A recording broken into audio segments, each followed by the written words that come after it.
Most people think communication is about what you say, but here's the brutal truth: it's not. The words that come out of your mouth represent less than 10% of your actual influence. The other 90% is psychology, strategy, and understanding how the human brain processes information.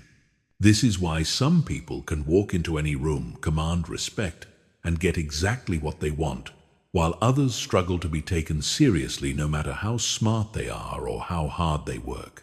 You've probably noticed this phenomenon yourself. You know someone who isn't the smartest person in the room, but somehow everyone listens to them. They get promoted faster, close bigger deals, and seem to effortlessly influence others. Meanwhile, brilliant people with amazing ideas get ignored, overlooked, and underestimated. The difference isn't intelligence or luck, it's communication mastery. Here's what most people don't understand about powerful communication. It's not a talent you're born with, it's a skill you can learn. Every element of influential speaking, from the way you enter a conversation to how you structure your thoughts, to the psychological triggers you activate, can be systematically developed. The most persuasive speakers in the world, CEOs who command billion-dollar companies, negotiators who close impossible deals, leaders who inspire entire movements, they all follow specific psychological principles that you can master. This audiobook will teach you those principles. You'll learn how to read any room within seconds, how to structure your thoughts so people hang on every word, how to use strategic silence to create authority, how to handle disagreement without losing respect, and how to build the kind of magnetic presence that makes people want to listen to you. By the time you finish, you won't just speak differently, you'll think differently about every interaction you have. But here's the catch: this only works if you apply it. These aren't theoretical concepts to think about. These are practical strategies to use immediately. Every technique I share has been proven in real-world situations, from boardrooms to first dates, from job interviews to family dinners. The psychology of communication is universal, and once you understand it, you'll never struggle to be heard, respected, or influential again. Chapter 1. The fatal communication mistakes that kill your influence before you even speak. Most people sabotage their influence before they even open their mouth. They walk into conversations already defeated because they've made fundamental mistakes that signal weakness, insecurity, and low status to everyone around them. These mistakes are so common that 95% of people make them without even realizing it. And they're destroying their ability to be taken seriously. The first fatal mistake is reactive communication. Most people wait for others to start conversations, set the tone, and determine the direction of the discussion. They respond instead of leading. They follow instead of guiding. And they let other people control the frame of every interaction.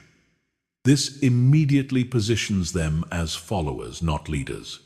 When you're constantly reacting, you're giving away your power and training others to see you as someone who waits for permission rather than someone who takes charge. Reactive communicators use phrases like, "I think maybe you're probably right," and "I'm not sure," but they ask permission to speak, they apologize for having opinions, and they constantly seek validation from others. This creates a psychological dynamic where people unconsciously categorize them as less important, less confident, and less worthy of serious attention. The human brain is wired to respect certainty and authority, and reactive communication signals the opposite. The second fatal mistake is information dumping. Most people think that more information equals more persuasion, so they overwhelm others with facts, details, statistics, and explanations. They believe that if they just provide enough evidence, people will naturally agree with them. This is completely backwards. The human brain doesn't process information logically, it processes it emotionally first, then finds logical reasons to support those emotions.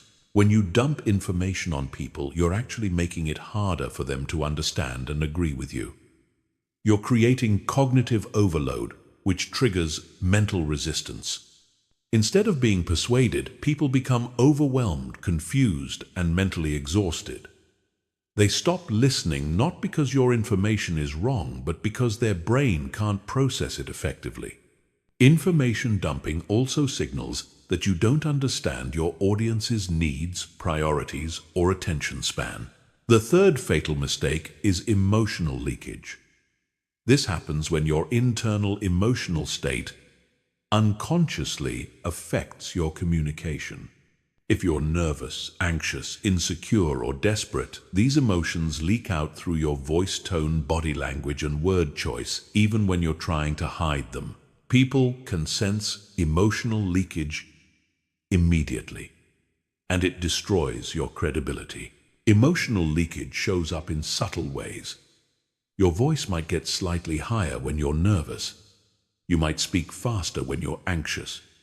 You might use more filler words when you're uncertain. You might lean forward too much when you're desperate for approval. These micro-signals communicate more than your actual words, and they tell people that you're not in control of yourself. If you can't control your own emotions, how can you be trusted with important decisions or responsibilities? The fourth fatal mistake is mirror communication. This is when you unconsciously copy the communication style, energy level, and opinions of whoever you're talking to. Mirror communicators become chameleons, constantly adjusting their personality to match their environment. They think this makes them more likable, but it actually makes them forgettable and untrustworthy. When you mirror others, you lose your unique voice and perspective. People can sense that you're not being authentic, and they stop taking you seriously. Mirror communication also prevents you from adding real value to conversations because you're just echoing what others have already said. Instead of being seen as agreeable, you're seen as weak, indecisive, and lacking in personal conviction. The fifth fatal mistake is defensive communication. This happens when you interpret neutral questions or comments as personal attacks and respond defensively. Defensive communicators are constantly explaining themselves, justifying their actions, and protecting their ego.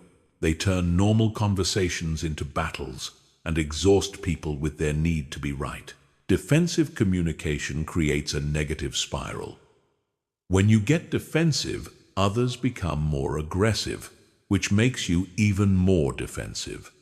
This pattern destroys relationships, erodes trust, and makes people avoid communicating with you altogether. It also signals that you're insecure about your competence or authority, which undermines your influence. The sixth fatal mistake is approval-seeking communication. This is when your primary goal in every conversation is to be liked rather than to be respected or effective. Approval seekers constantly monitor other people's reactions and adjust their message based on what they think others want to hear. They avoid disagreement, sacrifice their opinions, and prioritize harmony over truth. Approval-seeking communication might seem nice, but it's actually manipulative and weak. When people sense that you're more concerned with being liked than being honest, they lose respect for you. They also stop trusting your opinions because they know you'll tell them what they want to hear rather than what they need to hear. This makes you irrelevant in important conversations and decisions. The seventh fatal mistake is unconscious communication.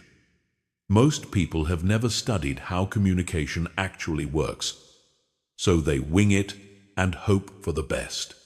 They don't understand how their tone affects perception, how their word choice creates meaning, or how their body language influences outcomes. This is like trying to perform surgery without understanding anatomy. You might get lucky, but you'll probably cause damage. Unconscious communicators repeat the same mistakes over and over, because they don't know what they're doing wrong. They blame others for misunderstanding them, instead of taking responsibility for unclear communication. They get frustrated when people don't respond the way they want, but they never examine their own role in creating those outcomes. These 7 fatal mistakes are epidemic in modern society, and they're the reason why most people struggle with influence, authority, and respect. The good news is that once you become aware of these patterns, you can start changing them immediately. Every conversation becomes an opportunity to practice conscious, strategic communication that builds your influence instead of destroying it. Chapter 2. The Neuroscience of First Impressions: Why People Decide About You in 3 Seconds. Your brain makes snap judgments about other people in less than 3 seconds, and those judgments are incredibly difficult to change. This isn't a flaw in human psychology, it's a survival mechanism that evolved over millions of years to help us quickly identify threats, allies, and opportunities. Understanding how these first impressions work gives you enormous power, because you can consciously influence them instead of leaving them to chance. The human brain processes first impressions through multiple channels simultaneously.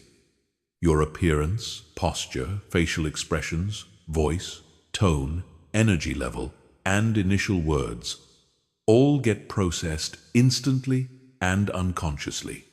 Within 3 seconds, people have already decided whether you're competent, confident, trustworthy, high status, or low status, and these decisions shape every subsequent interaction you have with them. This happens because of something called thin slice judgments. The brain takes a tiny slice of information and uses it to make broad predictions about your character, abilities, and intentions. These predictions are remarkably accurate for basic personality traits, but they're also heavily influenced by unconscious biases and social conditioning. This means you can trigger positive first impressions by understanding what signals the brain is looking for. The first element of powerful first impressions is physical presence. Before you say a single word, people are evaluating your posture, movement, and spatial awareness. Confident people take up appropriate space, move with purpose, and maintain steady, controlled movements.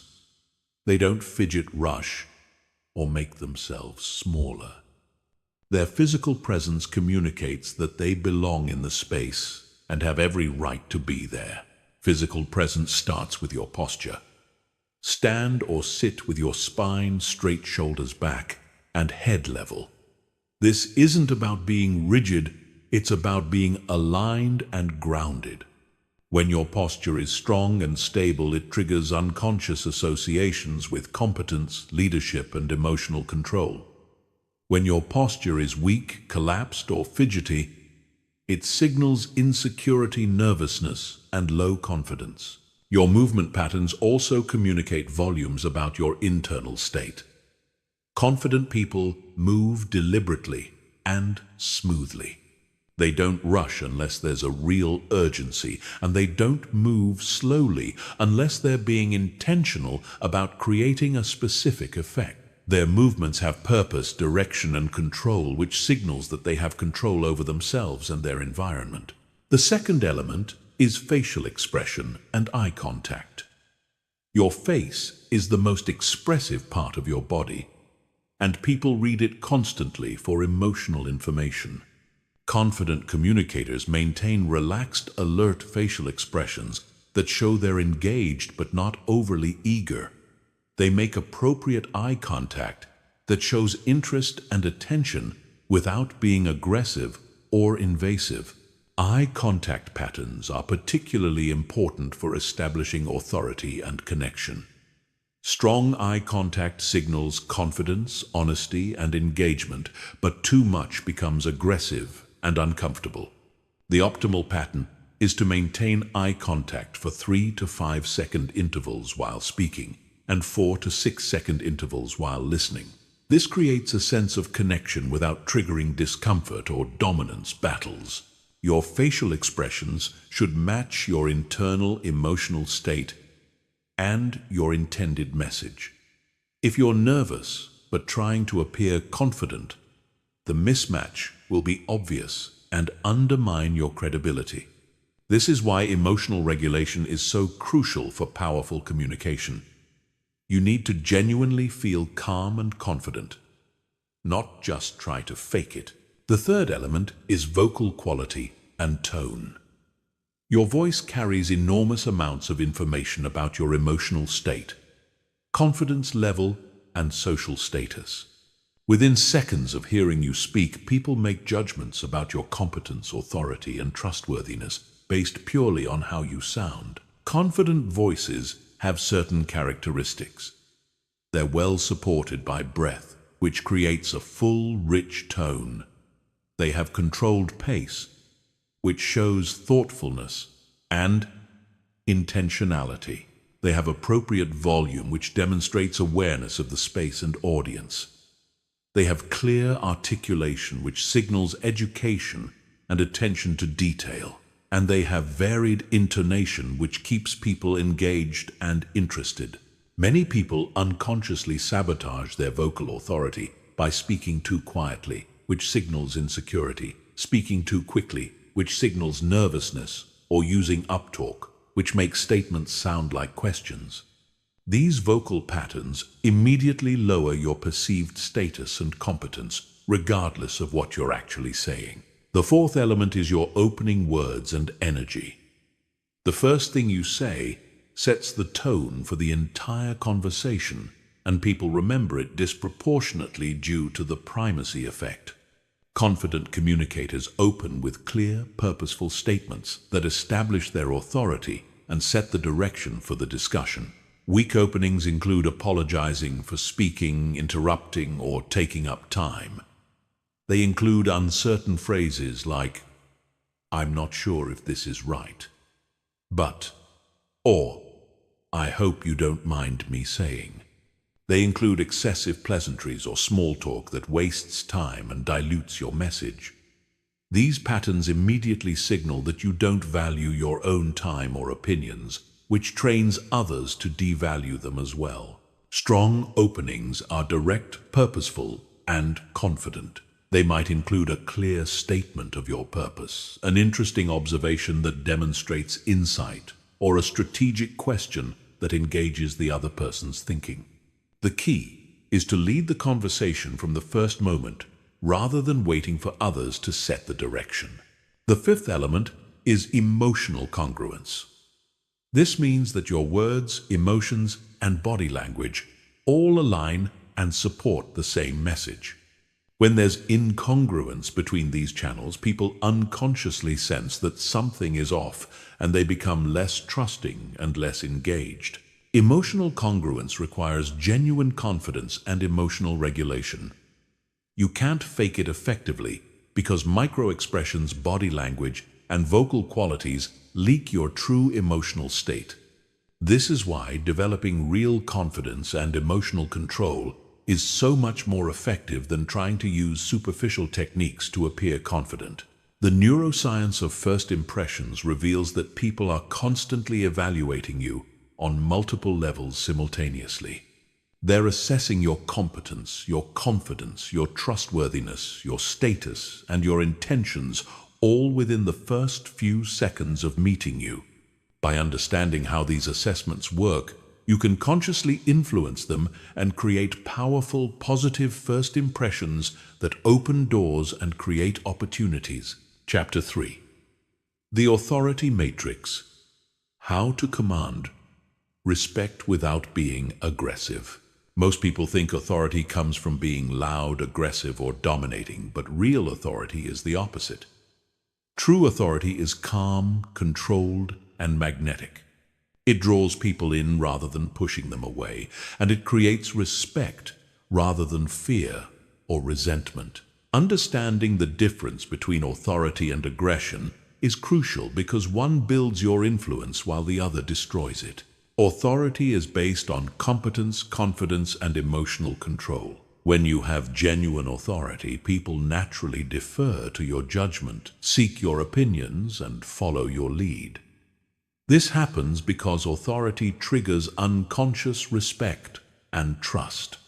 People feel safe around authoritative individuals because they sense that these people have control over themselves and their environment. Aggression, on the other hand, is based on force, intimidation, and emotional reactivity. Aggressive people might get temporary compliance, but they don't get genuine respect or willing cooperation. Aggression actually signals weakness, because it shows that you need to use force to get what you want, rather than earning it through competence and character.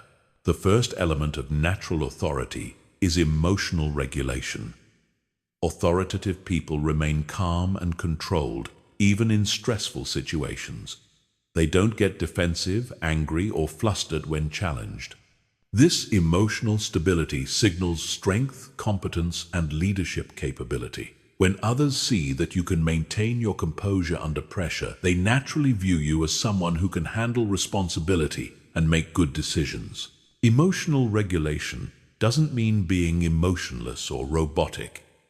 It means being able to choose your emotional responses rather than being controlled by them.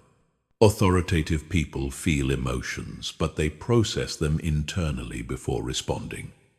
This allows them to respond strategically rather than reactively, which leads to better outcomes and increased respect. The second element is intellectual confidence. This means having well thought out opinions based on solid reasoning and being able to articulate them clearly and persuasively. Intellectual confidence shows up in how you present ideas, defend positions, and engage with opposing viewpoints. You're not afraid of intellectual challenges because you've done the work to develop informed perspectives. Intellectual confidence is different from arrogance.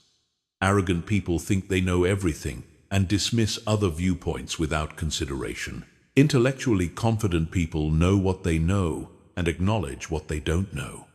They're open to learning and changing their minds when presented with better information, but they don't waver on principles they've carefully considered. The third element is purposeful communication. Authoritative people communicate with clear intention behind every word. They don't speak just to fill silence or to be polite. When they contribute to conversations, they add genuine value through insights, questions, or information that moves the discussion forward. This purposefulness makes others pay attention because they know that when you speak, it's worth listening to. Purposeful communication also means being selective about when you speak. Authoritative people don't feel compelled to comment on everything or to prove their intelligence in every conversation. They speak when they have something meaningful to contribute and remain silent when they don't. This selectivity makes their words carry more weight when they do choose to speak. The fourth element is boundary setting. Authority requires clear boundaries about what you will and won't accept in terms of behavior, treatment, and communication. These boundaries aren't aggressive or punitive. They're simply clear statements about your standards and expectations. When people know where your boundaries are, they're more likely to respect them and you. Setting boundaries effectively requires calm consistency. You don't need to get angry or aggressive to enforce boundaries. You just need to be clear about consequences and follow through consistently. When someone crosses a boundary, you address it directly and matter-of-factly, without drama or emotional escalation. This shows that you take yourself seriously and expect others to do the same. The fifth element is competence demonstration. Real authority is ultimately based on proven ability to get results. People respect you when they see evidence that you know what you're doing and can deliver on your promises. This competence can be demonstrated through past achievements, current performance, or clear expertise in relevant areas. Competence demonstration isn't about bragging or showing off. It's about quietly and consistently proving your value through your actions and results. When people see that you consistently deliver high-quality work, meet deadlines, solve problems, and add value, they naturally begin to defer to your judgment and seek your input. The sixth element is strategic vulnerability. This might seem counterintuitive, but showing appropriate vulnerability actually strengthens authority rather than weakening it. Strategic vulnerability means being honest about limitations, acknowledging mistakes, and asking for help when needed. This shows confidence and emotional maturity rather than weakness. The key is that the vulnerability must be strategic and appropriate. Sharing every insecurity, doubt, or personal problem undermines authority, but acknowledging specific limitations or mistakes while taking responsibility for them actually increases trust and respect. It shows that you're honest, self-aware, and focused on results rather than protecting your ego. The seventh element is social calibration. Authoritative people understand social dynamics and adjust their communication style to fit the situation without compromising their core principles. They know when to be more formal or casual, when to be direct or diplomatic, when to lead or support. This social intelligence allows them to maintain authority across different contexts and relationships. Social calibration requires observing and understanding the unspoken rules of different social environments. What works in a boardroom might not work at a family dinner. What's appropriate with peers might not be appropriate with subordinates or superiors. Authoritative people navigate these differences skillfully, while maintaining their authentic personality and values. Authority is not about dominating others or getting your way through force. It's about earning respect through competence, character, and emotional maturity. When you develop genuine authority, people naturally want to follow your lead, seek your advice, and respect your decisions. This creates influence that lasts and relationships that strengthen over time rather than deteriorating due to resentment or fear. Chapter 4. The Persuasion Operating System. How to change minds without manipulation. Persuasion is not manipulation. Manipulation involves deceiving or coercing people to act against their best interests for your benefit. Persuasion involves helping people make decisions that are genuinely good for them, while also achieving your legitimate objectives. Understanding this distinction is crucial because ethical persuasion creates lasting relationships and results, while manipulation destroys trust and backfires over time. The foundation of ethical persuasion is understanding how people actually make decisions. Most people think decision-making is a logical, rational process, but neuroscience reveals that it's primarily emotional. People make decisions based on feelings, then use logic to justify those decisions to themselves and others. This means that effective persuasion must engage emotions first, then provide logical support for the emotional decision. This doesn't mean manipulating emotions or creating false feelings. It means understanding what people genuinely care about and helping them see how your proposal connects to their real values, priorities, and desires. When persuasion aligns with someone's authentic interests and emotions, it feels natural and beneficial rather than pushy or manipulative. The first principle of the persuasion operating system is identifying the other person's core motivations. Everyone has primary drivers that guide their decisions. These might include security, achievement, recognition, autonomy, connection, growth, or contribution. Before attempting to persuade someone, you need to understand what really motivates them, not what you think should motivate them. You can identify motivations through careful observation and strategic questions. What topics make them light up with enthusiasm? What concerns keep them awake at night? What achievements are they most proud of? What fears do they try to avoid? What values do they consistently defend? Understanding these deeper motivations allows you to frame your proposals in ways that genuinely resonate with their priorities. The second principle is establishing genuine rapport and trust. People are only persuaded by people they like, trust, and respect. This rapport can't be faked through superficial techniques like mirroring body language or using someone's name repeatedly.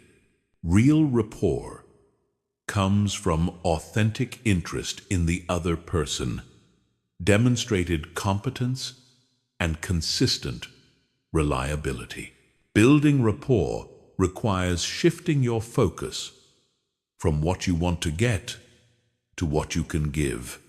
When you genuinely care about helping someone solve their problems or achieve their goals, they sense this authenticity and become more open to your influence. This doesn't mean being selfless. It means finding genuine alignment between your interests and theirs. The third principle is strategic storytelling. Facts tell, but stories sell. Because stories engage emotions, create vivid mental pictures, and make abstract concepts concrete and memorable. Instead of presenting dry information or logical arguments, you embed your key points in compelling narratives that help people visualize and feel the benefits of your proposal. Effective persuasion stories have specific elements. They feature relatable characters facing similar challenges to your audience. They include specific sensory details that make the story vivid and memorable. They show clear cause and effect relationships between actions and outcomes. They end with results that your audience wants to achieve. And they position your proposal as the key factor that enabled the positive outcome. The fourth principle is addressing resistance proactively. Every person has reasons for potentially saying no to your proposal, and ignoring these concerns doesn't make them go away. Skilled persuaders identify likely objections and address them before they're raised. This shows that you understand the other person's perspective and have thoughtfully considered their concerns. Addressing resistance isn't about overpowering objections with stronger arguments. It's about acknowledging legitimate concerns and providing genuine solutions or alternatives. Sometimes this means modifying your proposal to better meet their needs. Sometimes it means providing additional information or assurances. Sometimes it means accepting that your proposal isn't right for them at this time. The fifth principle is creating urgency without pressure. People postpone decisions when there's no compelling reason to act now. Effective persuasion includes legitimate reasons why acting sooner is better than acting later. This might include limited availability, time-sensitive opportunities, or increasing costs or difficulties over time. The key is that the urgency must be real, not artificial. Creating false deadlines or scarcity backfires when people discover the deception. But highlighting genuine time-sensitive factors helps people overcome natural procrastination and indecision. You're not pressuring them, you're helping them avoid the negative consequences of unnecessary delay. The sixth principle is making it easy to say yes. Even when people want to accept your proposal, they might hesitate if the process seems complicated, risky, or overwhelming. Effective persuasion removes as many barriers as possible and makes the next step clear, simple, and low risk. This might involve breaking a large commitment into smaller steps, providing guarantees or trial periods, reducing upfront costs, or handling administrative details yourself. The easier you make it for people to move forward, the more likely they are to do so, even when they're genuinely interested in your proposal. The seventh principle is confirming commitment and next steps. Many persuasion attempts fail not because people aren't convinced, but because the conversation ends without clear agreement about what happens next. Once someone agrees to your proposal, you need to confirm their commitment. and establish specific next steps with timelines and responsibilities. This confirmation serves multiple purposes. It ensures that you both understand what was agreed to. It creates psychological commitment through the consistency principle. It prevents the agreement from being forgotten or deprioritized. And it maintains momentum by establishing immediate action steps rather than leaving everything for later.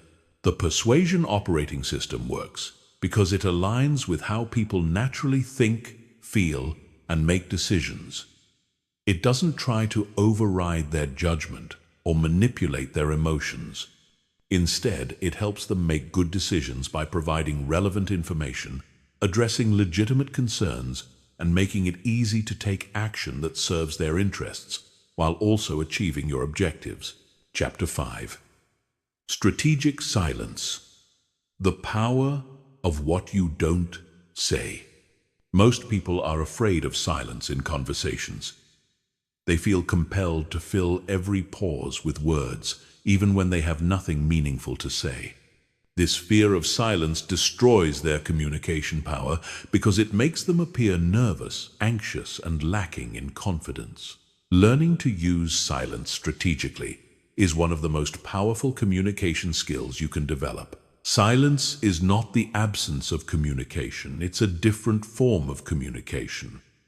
Strategic silence can convey confidence, authority, thoughtfulness, and control. It can create space for others to reveal important information. It can add weight and impact to your words. It can diffuse tension and create connection.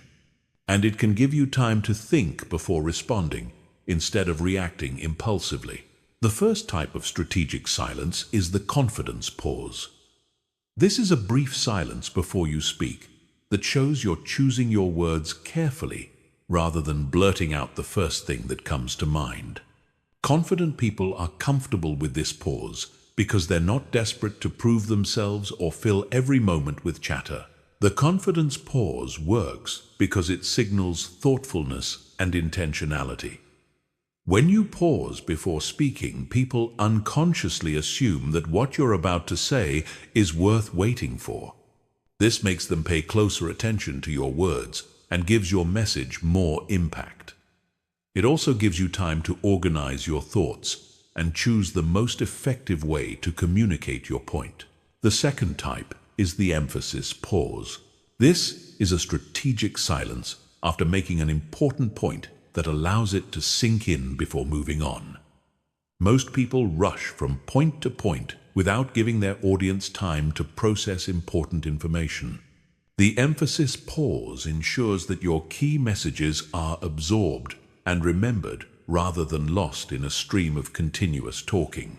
Emphasis pauses are particularly powerful after making bold statements, asking important questions, or delivering surprising information. The silence creates mental space for the other person to consider what you've said, rather than immediately thinking about their response. This increases the likelihood that your message will influence their thinking and decision-making. The third type is the invitation silence. This is a longer pause that creates space for the other person to contribute to the conversation. Many people monopolize conversations by talking continuously, which prevents them from learning important information about the other person's thoughts, feelings, and motivations. Invitation silences encourage others to share more than they initially intended. Invitation silences work because most people feel compelled to fill conversational gaps. When you create space through silence, others will often reveal information they wouldn't share if you kept talking. This information can be invaluable for understanding their perspectives, building rapport, and identifying opportunities for connection or persuasion. The fourth type is the processing pause. This is a silence that gives you time to think before responding to difficult questions or challenging statements. Instead of feeling pressured to respond immediately, you can take a moment to consider your options and choose the most strategic response. This prevents you from saying something you'll regret and helps you maintain control of the conversation. Processing pauses are especially important when dealing with confrontation, criticism, or high-pressure situations. The natural tendency is to defend yourself immediately, but this often leads to reactive responses that escalate conflict or undermine your position. A strategic pause allows you to respond thoughtfully rather than emotionally, which leads to better outcomes. The fifth type is the tension pause. This is a silence that allows uncomfortable emotions or difficult topics to exist without immediately trying to fix them or move past them. Many people are so uncomfortable with tension that they rush to resolve it even when sitting with the discomfort would be more productive. Tension pauses can be powerful in negotiations, difficult conversations, or when addressing performance issues. Instead of immediately offering solutions or reassurances, you allow the other person to feel the full weight of the situation. This often motivates them to take responsibility or propose solutions themselves rather than waiting for you to fix their problems. The sixth type is the reflection silence. This is a pause that gives both parties time to consider what has been discussed before moving to the next topic or making decisions. Reflection silences prevent rushed decisions and ensure that important conversations receive adequate consideration. Reflection silences are particularly valuable at the end of important discussions or before making significant commitments. They allow everyone involved to mentally review what has been covered, identify any remaining questions or concerns, and confirm their understanding before proceeding. Using silence effectively requires overcoming your discomfort with conversational gaps. Most people find silence awkward because they interpret it as a sign that the conversation isn't going well. But strategic silence actually improves conversation quality by creating space for deeper thinking, more genuine sharing, and more thoughtful responses. The key to comfortable silence is shifting your mindset from feeling responsible for constant entertainment to being confident in your presence. You don't need to fill every moment with words to add value to a conversation. Sometimes the most valuable thing you can contribute is attentive listening and thoughtful pauses that encourage others to share more deeply. Practicing strategic silence also requires paying attention to your own emotional state. If you're anxious, nervous, or insecure, you'll feel more pressure to fill silence with chatter. But if you're calm, confident, and centered, you'll be comfortable with conversational pauses and able to use them strategically. The power of silence lies in its rarity. In a world where most people talk too much and listen too little, those who master strategic silence stand out as unusually thoughtful, confident, and compelling communicators. They're remembered not just for what they say, but for how they make others feel heard, understood, and respected through their attentive listening and strategic pauses. Chapter 6. The Social Calibration Code, Reading Rooms, and Adapting Your Communication Style. The most sophisticated communicators possess an almost supernatural ability to read social situations and adapt their communication style accordingly. They seem to know exactly what to say, how to say it, and when to remain silent in any environment. This isn't magic or natural talent. It's a learnable skill called social calibration. And it's the difference between being effective in one context versus being powerful in every context. Social calibration is the ability to accurately assess the unwritten rules of any social environment and adjust your communication to work within those rules while still achieving your objectives. Every social situation has invisible dynamics, power structures, cultural norms, and emotional undercurrents that determine what kind of communication will be effective and what will backfire. Most people fail at social calibration because they use the same communication approach in every situation. They speak to their boss the same way they speak to their friends. They use the same tone in formal meetings that they use in casual conversations. They apply the same strategies in high-tension situations that they use in relaxed environments. This lack of adaptation severely limits their influence and often creates unnecessary conflict or resistance. The first element of social calibration is situational awareness. Before you open your mouth, you need to assess the environment you're entering. What is the formal hierarchy, and who holds decision-making power? What is the emotional climate? And are people stressed, relaxed, anxious, or excited? What are the cultural norms, and what behaviors are expected versus prohibited? What is the time pressure, and how much depth versus efficiency is required? Situational awareness requires observing multiple channels simultaneously. You're reading body language, listening to tone patterns, noting who speaks and who remains silent, watching how people position themselves physically, and identifying who others defer to or seek approval from. This information tells you how to position yourself and what communication style will be most effective. The second element is audience analysis. Different people respond to different types of communication, and effective calibration requires understanding your specific audience. Are they analytical people who want facts and logic, or relational people who want connection and emotion? Are they detail-oriented people who need comprehensive information, or big-picture people who want summary and vision? Are they risk-averse people who need reassurance, or risk-tolerant people who respond to bold proposals? You can assess audience preferences through several indicators. Their professional background often predicts their communication preferences. Engineers and analysts typically prefer logical, structured presentations, while sales and marketing people often respond better to emotional storytelling.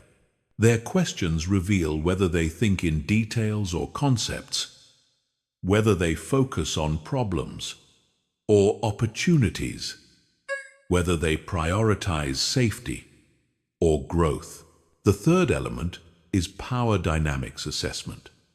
Every social situation has formal and informal power structures that determine how influence flows. Formal power comes from titles, positions, and official authority. Informal power comes from relationships, expertise, social status, and personal charisma. Effective communication requires understanding both types of power and adapting your approach accordingly. When communicating with people who have higher formal power, you typically need to be more structured, respectful, and results-focused. You should prepare thoroughly present information clearly and respect their time constraints. When communicating with people who have informal power, you might need to be more relational, collaborative, and patient in building consensus. Understanding power dynamics also helps you avoid accidentally threatening or undermining powerful people. Some communication styles that work well with peers can backfire with superiors if they seem disrespectful or presumptuous. Other styles that work with subordinates can appear weak or indecisive with peers or superiors. The fourth element is cultural competence. Every organization, industry, and social group has unique cultural norms that affect communication effectiveness. These cultures determine what topics are safe versus dangerous, what communication styles are respected versus rejected, and what behaviors signal competence versus incompetence. Corporate cultures vary dramatically in their communication preferences. Some value direct confrontational debate, while others prioritize harmony and consensus. Some reward bold risk-taking, while others punish any deviation from established procedures. Some encourage informal, casual interaction, while others maintain strict professional boundaries. Misreading these cultural signals can destroy your credibility and influence. Cultural competence requires observing how successful people in that environment communicate and modeling their effective patterns while avoiding their mistakes. You're looking for the unwritten rules that determine who gets promoted, who gets listened to, and who gets marginalized based on their communication style. The fifth element is emotional intelligence calibration. Every social situation has an emotional tone that affects how people receive and process communication.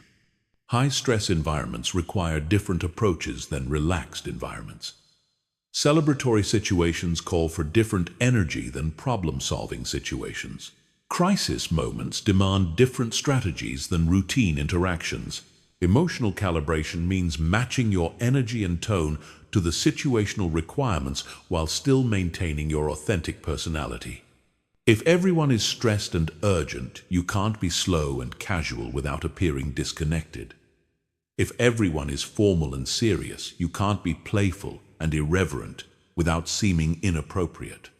But you also can't completely suppress your personality, or you'll appear fake and untrustworthy. The sixth element is strategic flexibility.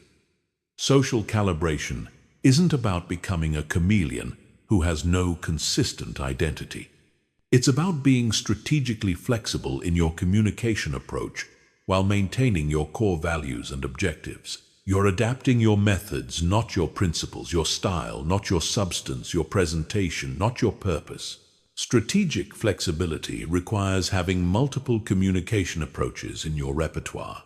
You need to be able to communicate analytically when the situation requires logic emotionally, when connection is needed assertively, when leadership is required, and collaboratively when consensus building is important. This range allows you to be effective across diverse situations and relationships. The seventh element is real-time adjustment. Social calibration isn't just about reading a situation correctly at the beginning, it's about continuously monitoring feedback and adjusting your approach as the situation evolves. People's moods change, power dynamics shift, and new information emerges that requires communication strategy modifications. Real-time adjustment requires paying attention to micro-feedback signals. Are people leaning in or leaning back? Are they asking questions or remaining silent? Are they making eye contact or looking away? Are they nodding in agreement or showing signs of confusion or disagreement? This feedback tells you whether your current approach is working or needs modification.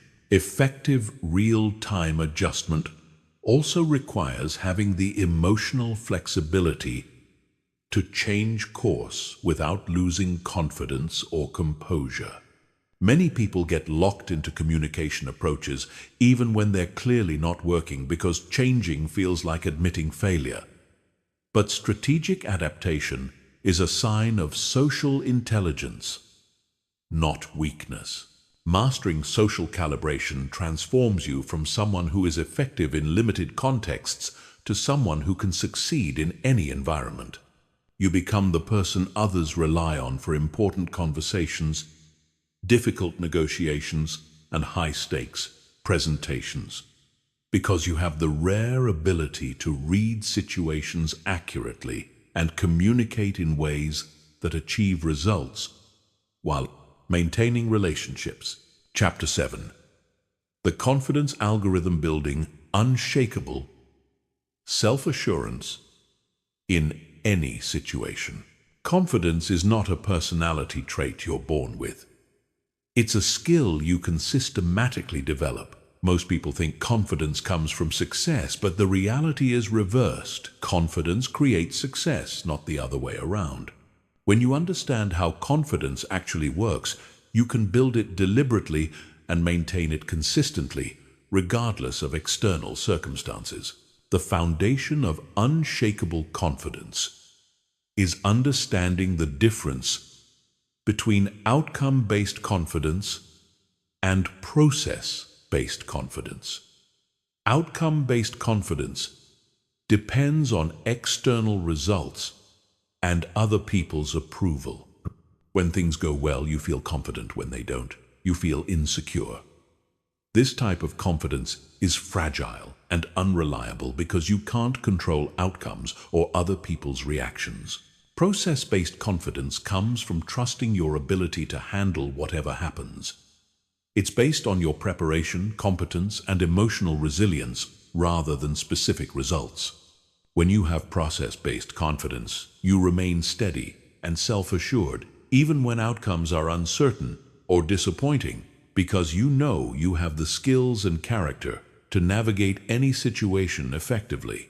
The first element of the confidence algorithm is competence building. Real confidence is rooted in real ability, and you can't fake competence for very long without being exposed. This means that building confidence requires continuously developing your knowledge, skills, and expertise in areas that matter to your goals and responsibilities. Competence building isn't just about technical skills. It also includes communication skills, emotional regulation, leadership abilities, problem-solving capabilities, and social intelligence. The broader your competence base, the more confident you can be in diverse situations because you know you have the tools to add value and achieve results. The key to competence building is deliberate practice focused on your specific weaknesses and challenges. Most people practice what they're already good at because it feels comfortable and rewarding. But confidence comes from knowing you can handle difficult situations, which requires practicing the skills you'll need when things go wrong. The second element is preparation mastery. Confidence grows when you know you've prepared thoroughly for whatever challenges you might face. This preparation includes researching relevant information, anticipating potential problems, developing contingency plans, and rehearsing important communications or presentations. Preparation mastery goes beyond surface-level planning to include mental and emotional preparation. You visualize successful outcomes, but also prepare mentally for potential setbacks or difficulties. You practice staying calm and focused under pressure. You develop quick decision-making processes for unexpected situations. This comprehensive preparation gives you confidence that you can handle anything that comes up. The third element is evidence accumulation. Your brain builds confidence by accumulating evidence that you can succeed in challenging situations. Every time you handle a difficult conversation, navigate a complex problem, or achieve a meaningful goal, you add to your evidence bank of personal competence. Most people don't pay attention to their successes and accomplishments, so they don't get the confidence benefits from their achievements. They focus on failures and problems while dismissing or minimizing their successes. Building confidence requires deliberately noting and remembering evidence of your capabilities and achievements. You can accelerate evidence accumulation by setting progressive challenges that stretch your abilities without overwhelming them. Start with situations that are slightly outside your comfort zone and gradually increase the difficulty as your confidence grows. Each success builds evidence that you can handle increasingly challenging situations. The fourth element is self-talk optimization. Your internal dialogue has enormous impact on your confidence levels because your brain believes what you tell it repeatedly. Most people have negative self-talk patterns that undermine their confidence through constant self-criticism, doubt, and catastrophic thinking. Optimizing self-talk doesn't mean unrealistic positive thinking or denying genuine challenges. It means developing accurate, realistic self-assessment that acknowledges both your strengths and areas for improvement without being unnecessarily harsh or defeatist. You speak to yourself the way you would speak to a valued colleague, objective supportive, and constructive. Effective self-talk focuses on process rather than outcome, on effort rather than ability, and on learning rather than proving. Instead of telling yourself you have to be perfect, you remind yourself that you're capable of handling challenges and learning from mistakes. Instead of fearing failure, you frame difficulties as opportunities to demonstrate resilience and problem-solving skills. The fifth element is posture and physiology management. Your physical state directly affects your emotional and mental state through the mind-body connection. When you maintain confident posture, move with purpose, and control your breathing, you actually feel more confident, not just appear more confident. Confident physiology includes standing or sitting with proper alignment, moving deliberately rather than frantically making appropriate eye contact, and using controlled gestures that support your communication. These physical practices don't just project confidence to others, they generate genuine feelings of confidence within yourself. Breathing patterns are particularly important for confidence management. Shallow, rapid breathing triggers anxiety and nervousness, while deep, controlled breathing promotes calm confidence. Learning to regulate your breathing gives you a powerful tool for managing your emotional state in any situation. The sixth element is comfort zone expansion. Confidence grows through experience with challenging situations, and you can't build that experience by staying in your comfort zone. This requires deliberately seeking out situations that stretch your abilities and force you to develop new skills and capabilities. Comfort zone expansion should be systematic and progressive, rather than reckless and overwhelming. You want to challenge yourself enough to grow, but not so much that you become overwhelmed and lose confidence. The goal is to gradually expand your comfort zone so that situations that once seemed impossible become routine. Each time you successfully navigate a situation outside your previous comfort zone, you expand your confidence for similar situations in the future. Over time, this process builds deep, unshakable confidence because you have extensive evidence that you can adapt and succeed in diverse, challenging circumstances. The seventh element is identity alignment. The most powerful confidence comes from alignment between your actions and your authentic identity. When you're trying to be someone you're not or acting in ways that contradict your values, you feel insecure and uncertain regardless of your external success. Identity-aligned confidence means knowing who you are, what you stand for, and what you're capable of achieving. It means being comfortable with your strengths and limitations without feeling the need to pretend or compensate. It means acting in ways that reflect your genuine personality and values, rather than trying to meet other people's expectations. This type of confidence is unshakable because it doesn't depend on external validation or approval. You know who you are, and you're comfortable with that identity regardless of what others think. This inner security gives you the freedom to communicate authentically and take appropriate risks without being paralyzed by fear of rejection or failure.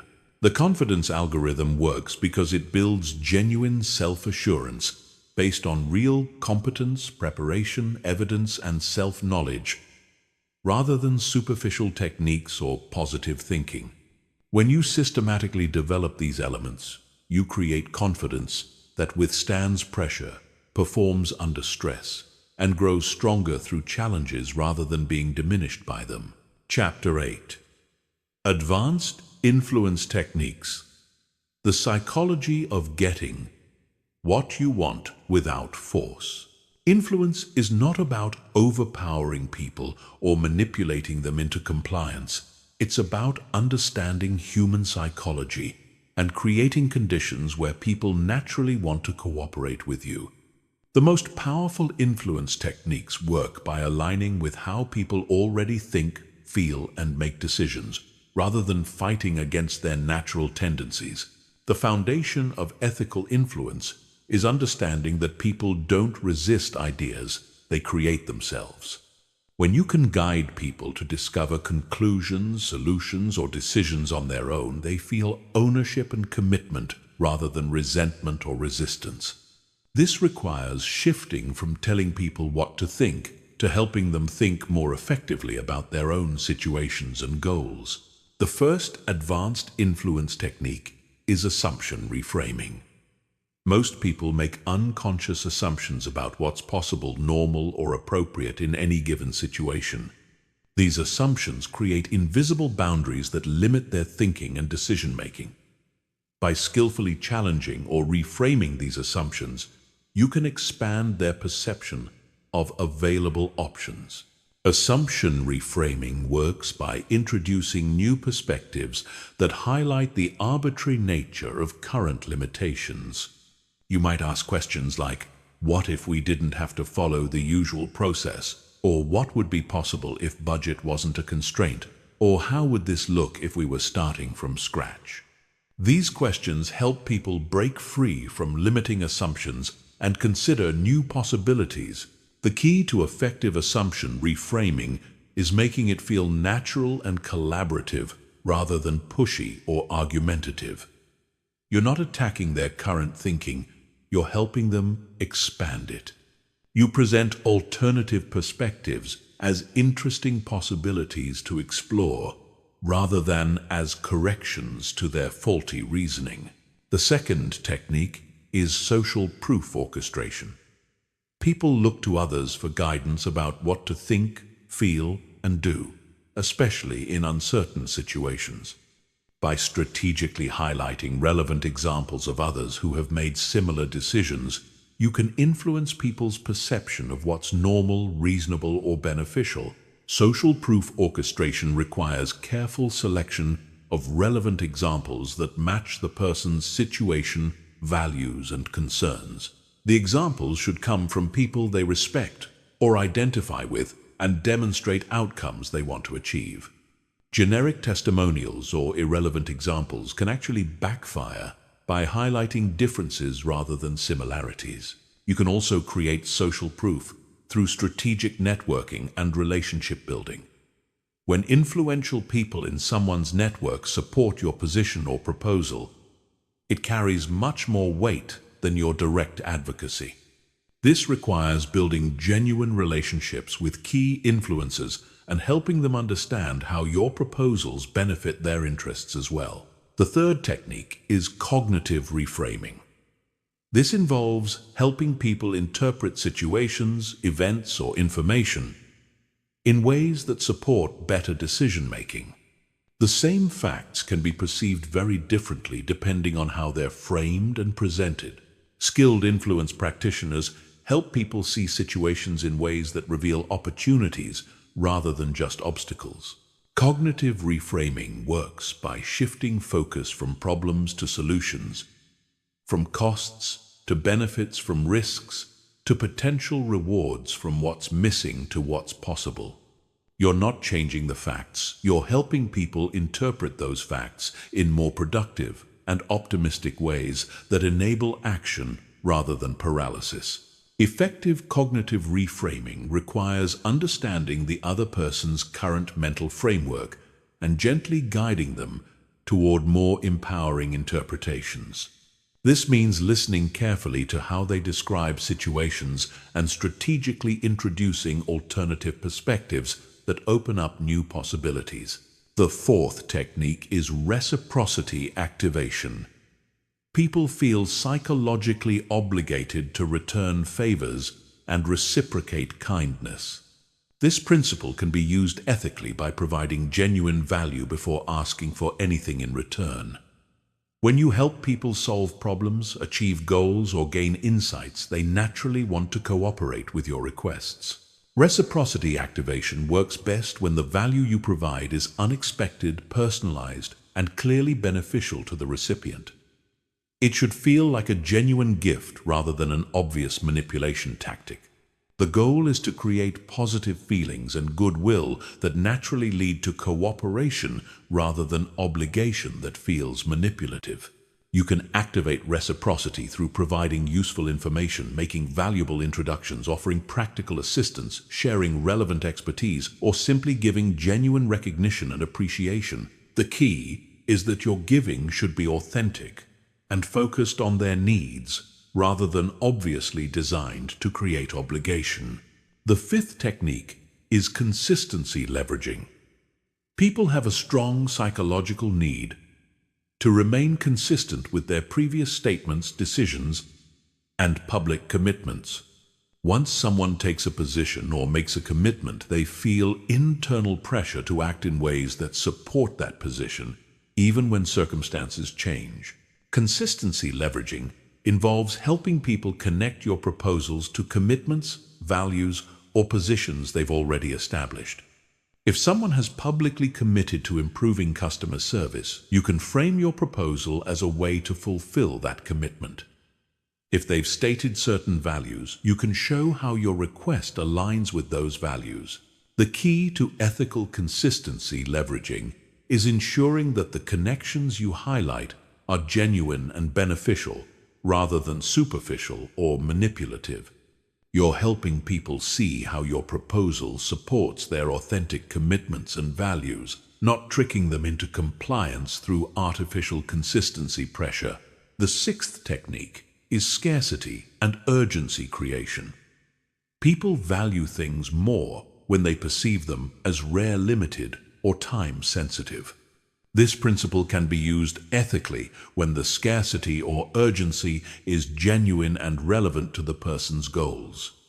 Creating false scarcity is manipulative and backfires when discovered. Genuine scarcity might include limited availability of opportunities, resources, or timing windows.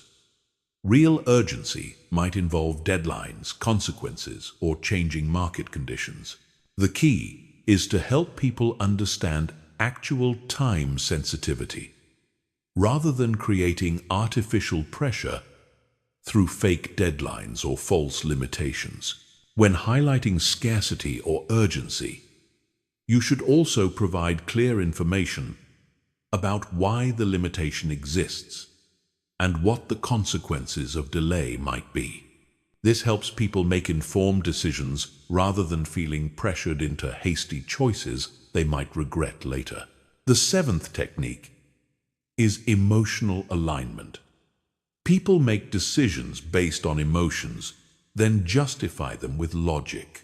Effective influence requires connecting with people's genuine emotions and helping them see how your proposal satisfies their emotional needs and desires, not just their logical requirements. Emotional alignment means understanding what people really care about at a deeper level than their stated rational preferences. What are their fears, hopes, ambitions, and values? How do they want to feel about themselves and their decisions? What emotional outcomes are they trying to achieve or avoid? Once you understand someone's emotional drivers, you can frame your communication in ways that connect with those feelings while still providing solid logical support. You're not manipulating emotions, you're helping people see how your proposal aligns with what they genuinely care about most deeply. These advanced influence techniques work because they align with natural human psychology rather than fighting against it. They help people make better decisions that serve their interests, while also achieving your legitimate objectives. When used ethically, they create win-win outcomes that strengthen relationships and build long-term cooperation and trust. Chapter 9. Crisis Communication: How to Stay Powerful When Everything Goes Wrong. Crisis situations reveal who has real communication power and who just appears confident when things are easy. When pressure mounts, emotions run high, and stakes become critical, most people's communication skills collapse. They become reactive, defensive, scattered, or paralyzed. But masters of crisis communication actually become more powerful and influential during difficult times because they know how to maintain composure, clarity, and leadership when others lose control. Crisis communication is not about having all the answers or preventing all problems. It's about maintaining your effectiveness and influence when facing unexpected challenges, uncertainty, and high-stakes pressure. The people who master this skill become the ones others turn to when things go wrong, which creates enormous opportunities for leadership and advancement. The first principle of crisis communication is emotional regulation under pressure. When crisis hits, your first responsibility is managing your own emotional state, because your emotions will either stabilize or destabilize everyone around you. People look to leaders for emotional cues about how serious the situation is and how they should respond. Emotional regulation doesn't mean suppressing emotions or pretending everything is fine. It means processing emotions internally before they leak out in destructive ways.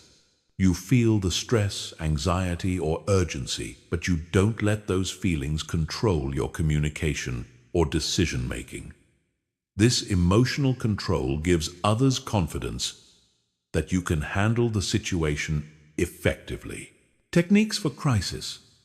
Emotional regulation include controlled breathing to maintain physiological calm, strategic pausing before responding to avoid reactive statements, grounding yourself in facts rather than fears, and focusing on solutions rather than dwelling on problems.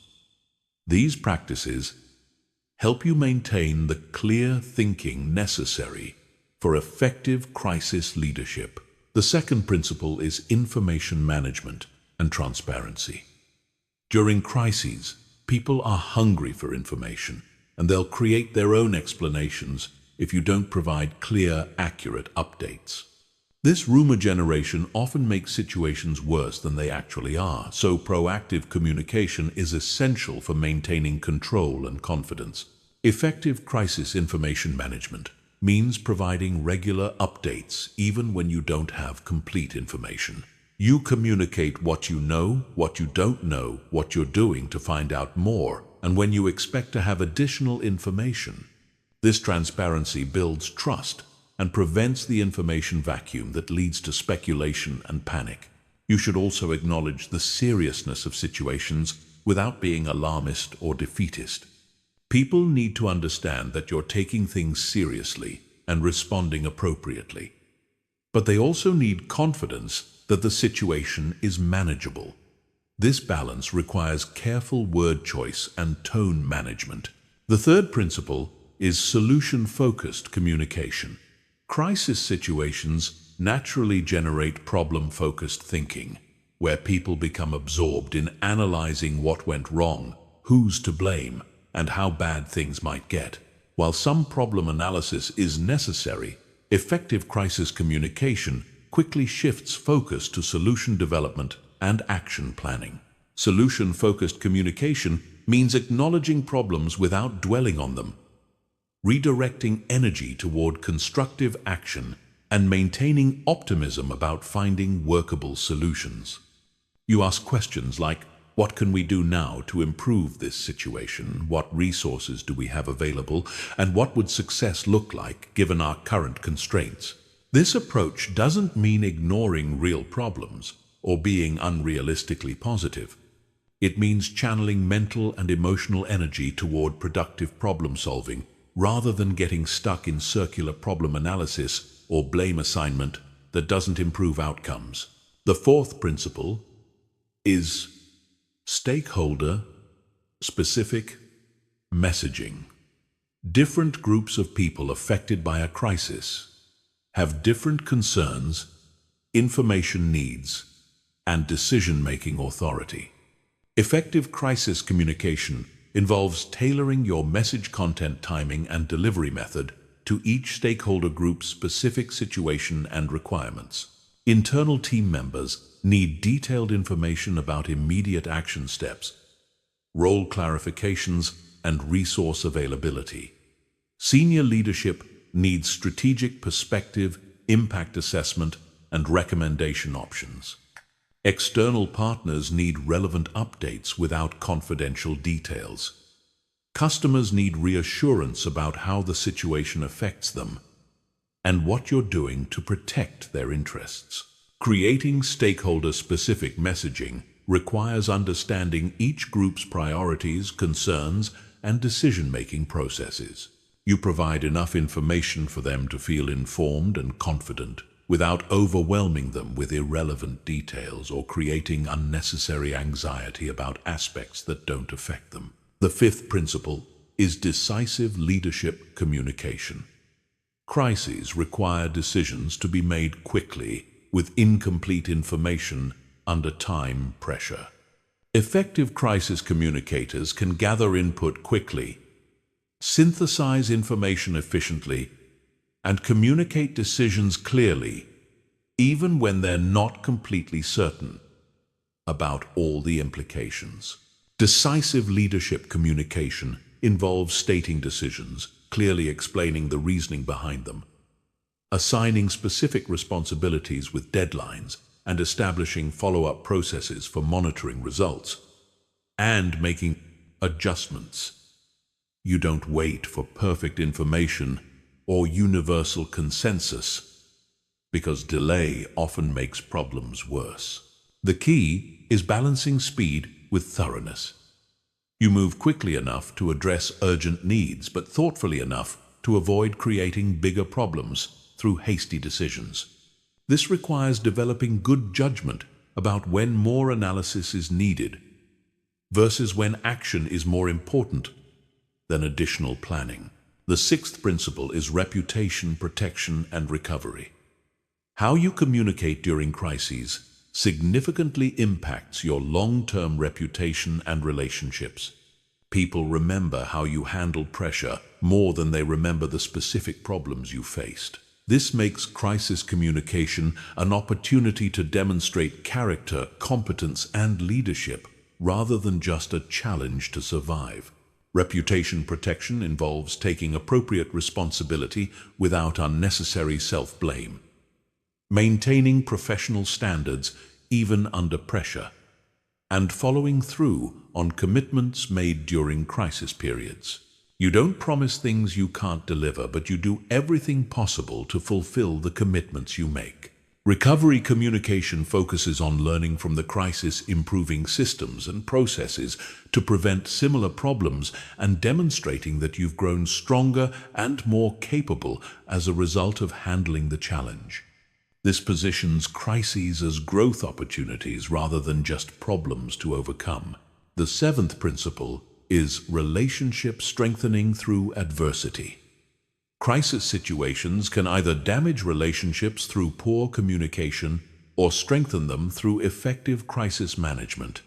When you handle crises well, people develop deeper trust and respect for your leadership capabilities and character. Relationship strengthening happens when you maintain clear communication, keep commitments made under pressure, show genuine concern for others' welfare, and follow through on promises to improve situations. People who see you perform well under pressure become stronger advocates and supporters in the future. You can also use crisis situations to demonstrate values and priorities that might not be visible during normal operations.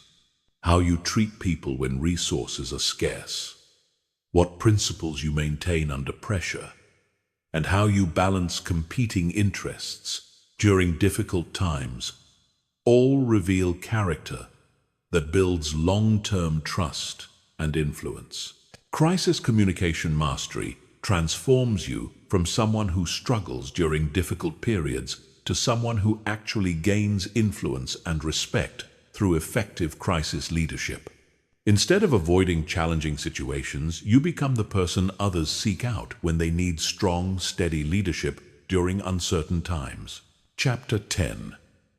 Building communication systems that create lasting influence. Most people approach communication as a series of isolated interactions without any systematic strategy for building cumulative influence over time. They have good conversations and bad conversations, random successes and unexpected failures, but no coherent system for consistently developing their communication power and expanding their influence. Building lasting influence requires systematic approaches that compound over time, rather than relying on individual moments of brilliance. The foundation of systematic communication influence is understanding that every interaction either builds or erodes your reputation for competence, trustworthiness, and leadership. People form impressions about your communication abilities based on patterns they observe over time, not just single conversations. This means you need consistent standards and approaches that reinforce positive perceptions through multiple touchpoints. The first element of communication systems is message consistency across contexts. Your core messages about your capabilities, values, priorities, and expertise should remain consistent, whether you're speaking in formal presentations, casual conversations, written communications, or crisis situations. This consistency helps people develop clear, accurate impressions of who you are and what you stand for. Message consistency doesn't mean being rigid or robotic in your communication. It means having clear, authentic core themes that appear reliably across different formats and situations. When people interact with you multiple times, they should get reinforcing evidence about your key strengths and values rather than confusing mixed signals that make you hard to categorize or remember. You develop message consistency by identifying your core professional identity and value proposition, then finding natural ways to reinforce these themes in diverse communication situations. This requires conscious preparation and practice, but becomes more natural over time as you develop communication habits that automatically reinforce your desired reputation. The second element is relationship mapping and strategic networking. Influence flows through relationships, and building systematic influence requires understanding your relationship ecosystem and developing strategic approaches for strengthening key connections over time. This means identifying who influences whom in your professional environment and building authentic relationships with those key connectors. Relationship mapping involves analyzing formal and informal power structures, identifying decision-makers and influencers, understanding relationship dynamics between key players, and recognizing opportunities for adding value to important relationships. This analysis helps you prioritize relationship-building efforts and develop appropriate strategies for different types of connections. Strategic networking goes beyond collecting contacts to focus on creating genuine mutual value with people who can expand your influence and opportunities. This requires understanding others' goals, challenges, and priorities, then finding authentic ways to help them achieve their objectives while building stronger professional relationships. The third element is expertise positioning and thought leadership development. People develop lasting influence by becoming known for specific expertise and insights that others find valuable.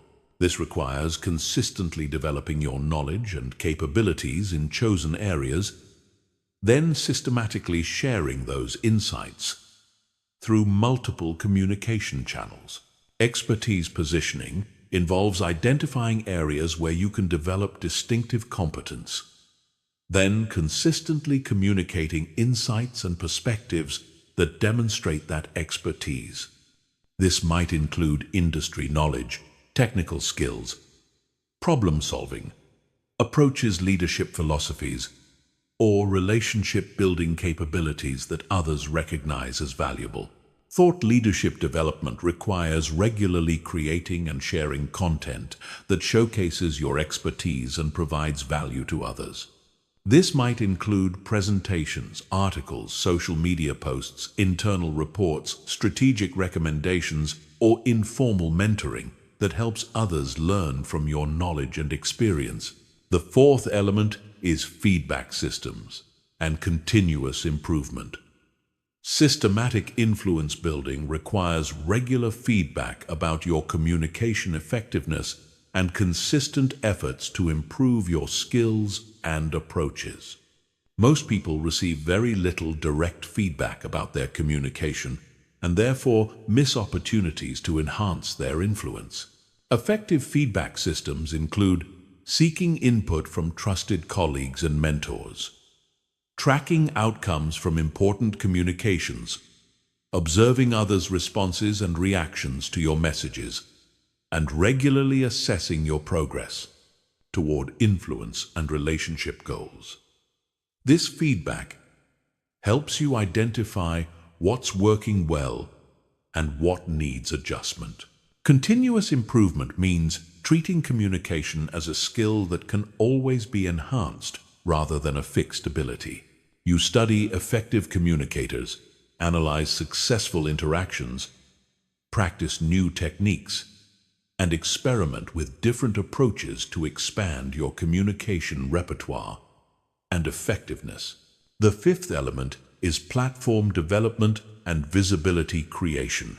Lasting influence requires that people know about your capabilities and expertise, which means systematically creating visibility for your ideas, contributions, and achievements. This involves identifying appropriate platforms and opportunities to showcase your communication skills and thought leadership. Platform development might include volunteering for high visibility projects, seeking speaking opportunities, writing for company publications, participating in industry events, joining professional organizations, or taking leadership roles in important initiatives. These platforms give you opportunities to demonstrate your communication capabilities to broader audiences. Visibility creation also requires documenting and sharing your achievements and insights, rather than assuming that good work will automatically be recognized. This means strategically communicating about your successes, helping others understand your contributions, and creating tangible evidence of your expertise and impact. The sixth element is succession planning and mentorship systems. Lasting influence involves developing others who can extend and amplify your impact over time. By mentoring and developing other effective communicators, you create a network of people who understand and support your approaches and can advocate for your ideas even when you're not present. Mentorship systems involve identifying high-potential individuals who can benefit from your guidance, then systematically helping them develop their communication skills and advance their careers. This creates loyalty and advocacy, while also establishing your reputation as someone who develops talent and builds strong teams. Succession planning means preparing others to carry forward your ideas and approaches, even if you move to different roles or organizations. This might involve training team members, documenting your methods, creating process improvements, or developing organizational capabilities that outlast your direct involvement. The seventh element is legacy building and institutional influence. The highest level of communication influence involves creating changes in how organizations or industries think and operate. This requires developing approaches that become embedded in systems, processes, and cultures rather than just influencing individual decisions or relationships. Legacy building involves identifying opportunities to improve how communication happens within your organization or industry, then developing and implementing systematic improvements that benefit multiple people over extended periods. This might include training programs, communication standards, process improvements, or cultural changes that enhance effectiveness. Institutional influence means becoming someone whose ideas and approaches shape how others think about communication, leadership, or problem solving. This level of influence requires consistent excellence over extended periods, but creates impact that continues long after individual interactions or relationships. Building communication systems that create lasting influence transforms you from someone who has occasional communication successes to someone who systematically expands their impact and reputation over time. These systems ensure that your influence grows consistently rather than fluctuating randomly based on individual interactions or circumstances. Chapter 11. The Charisma Formula: Manufacturing Magnetic Presence. On command. Charisma is not a mysterious quality that some people are born with and others lack forever. It's a specific combination of behaviors, attitudes, and communication patterns that can be learned, developed, and deployed strategically. The most charismatic people you know became that way through understanding and practicing specific techniques, not through genetic luck or natural talent.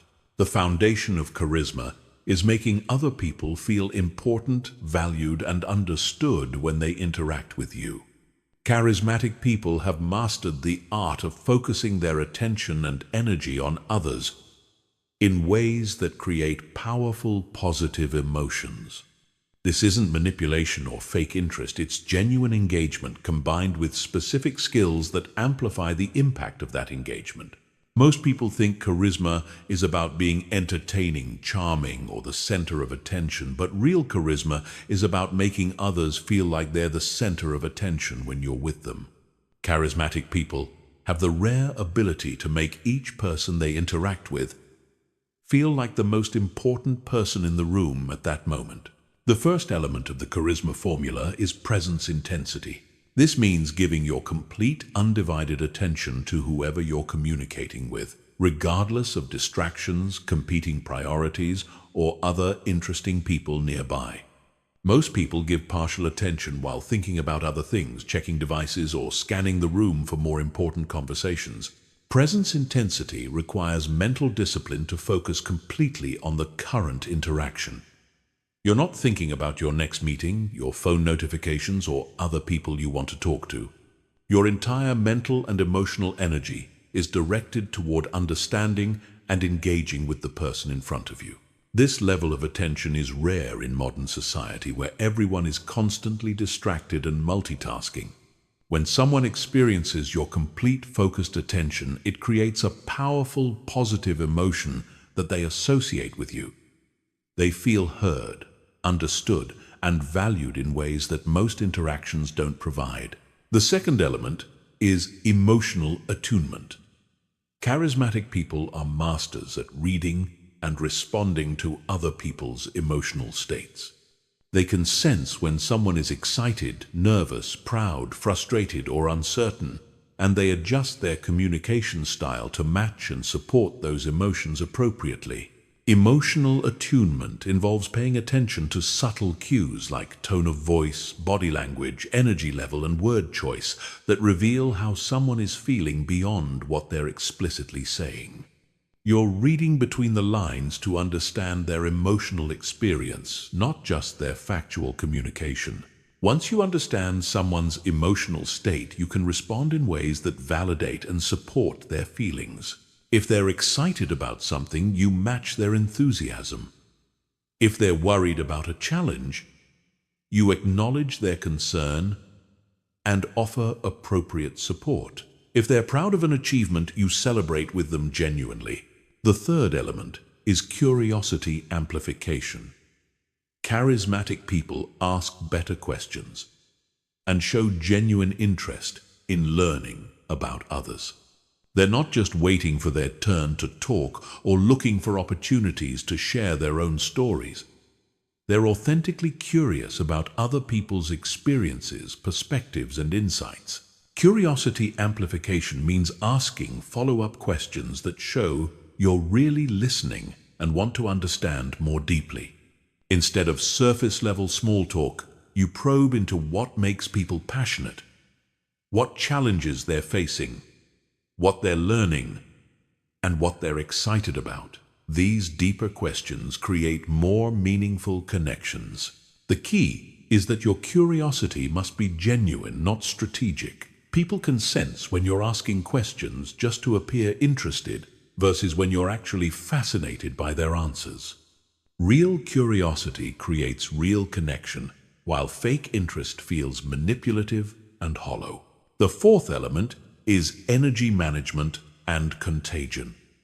Charismatic people understand that energy is contagious, and they consciously manage their energy level to create positive emotional states in others. They bring appropriate energy to different situations, whether that's calm, confidence in crisis moments, enthusiasm for new projects, or focused intensity for important discussions. Energy management requires self-awareness about your current emotional and physical state, combined with the ability to consciously adjust your energy to serve the situation and the people you're with. If you're tired or stressed, you don't let that negative energy infect your interactions. If the situation calls for high energy, you find ways to generate genuine enthusiasm. Energy contagion works because humans unconsciously mirror the emotional states of people around them, especially people they respect or admire. When you consistently bring positive, appropriate energy to interactions, people start feeling better when they're around you, which makes them want to spend more time with you. The fifth element is storytelling mastery. Charismatic people are compelling storytellers who can make ordinary experiences interesting and meaningful. They understand how to structure narratives, create emotional engagement, and use stories to illustrate points, connect with others, and create memorable shared experiences. Effective storytelling involves selecting relevant details that create vivid mental pictures, using appropriate pacing to build tension and interest, including emotional content that helps listeners connect with the experience, and ending easing with insights or lessons that add value beyond entertainment. Charismatic storytelling isn't about having the most interesting life or most dramatic experiences. It's about finding the universal human elements in ordinary situations and presenting them in ways that help others see new perspectives or feel understood in their own similar experiences. The sixth element is vulnerability calibration. Charismatic people share appropriate personal information that helps others feel connected to them without oversharing or making others uncomfortable. They understand the difference between strategic vulnerability that builds connection and emotional dumping that creates awkwardness.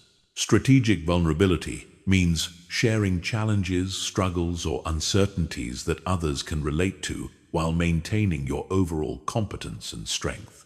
You might share a professional challenge you're navigating, a skill you're working to develop, or a lesson you learned from a mistake. The key is that your vulnerability should serve the relationship and the conversation, not just your need for attention or emotional support. You're sharing personal information to help others feel less alone in their own challenges, or to demonstrate that growth and learning are ongoing processes for everyone. The seventh element is positive assumption and benefit of the doubt. Charismatic people consistently assume positive intentions and give others the benefit of the doubt rather than being suspicious, cynical, or quick to judge. This creates psychological safety that allows others to be more open, authentic, and creative in their interactions. Positive assumption means interpreting ambiguous behavior in the most charitable way possible, giving people credit for good intentions, even when their actions don't work out perfectly, and focusing on people's strengths, potential rather than their weaknesses and limitations. This doesn't mean being naive or ignoring red flags when they appear. It means starting from a position of trust and respect, rather than requiring people to prove themselves worthy of positive treatment. This approach brings out the best in others because people tend to live up to the expectations others have of them. The eighth element is celebration and recognition.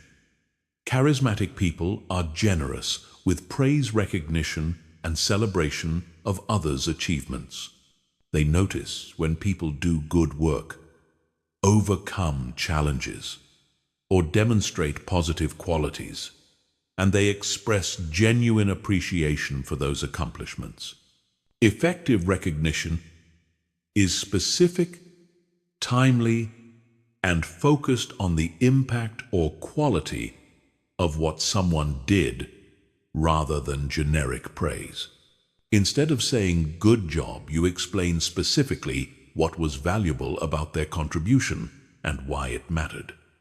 This shows that you were paying attention and genuinely value their efforts. Charismatic people also celebrate others' successes without feeling competitive or diminished. They understand that recognizing others' achievements doesn't reduce their own value, and that generous recognition actually increases their own influence and likability. The charisma formula works because it addresses fundamental human needs for attention, understanding, recognition, and connection. When you consistently make others feel valued and important through your communication style, you become someone people want to be around, work with, and support. This creates opportunities, influence, and relationships that compound over time into genuine personal and professional power. Chapter 12. Difficult Conversations: How to Navigate Conflict Without Losing Respect. Most people avoid difficult conversations until problems become crises, or they approach them so poorly that they damage relationships and make situations worse. The ability to navigate challenging discussions skillfully is one of the most valuable communication competencies you can develop, because it transforms potential relationship damage into relationship strengthening and turns conflicts into collaborations. Difficult conversations are not inherently bad or destructive. They become destructive when they're handled poorly. When approached with the right mindset, preparation, and techniques, challenging discussions can actually build trust, deepen relationships, and create better outcomes for everyone involved. The key is learning to have these conversations in ways that preserve dignity, maintain respect, and focus on solutions rather than blame. The foundation of effective, difficult conversations is shifting from adversarial thinking to collaborative problem solving. Most people approach conflict as a battle where someone wins and someone loses. But this mindset guarantees relationship damage, regardless of the immediate outcome. Collaborative thinking focuses on understanding different perspectives and finding solutions that address everyone's legitimate needs. The first principle of difficult conversation mastery is preparation and emotional regulation. Before engaging in any challenging discussion, you need to clarify your objectives, manage your emotional state, and develop a strategy for keeping the conversation productive. Most difficult conversations fail because people enter them emotionally reactive and without clear goals. Preparation involves identifying what outcome you actually want from the conversation, not just what you want to say or prove. Are you trying to solve a specific problem, change someone's behavior, clarify expectations, repair a relationship, or prevent future issues?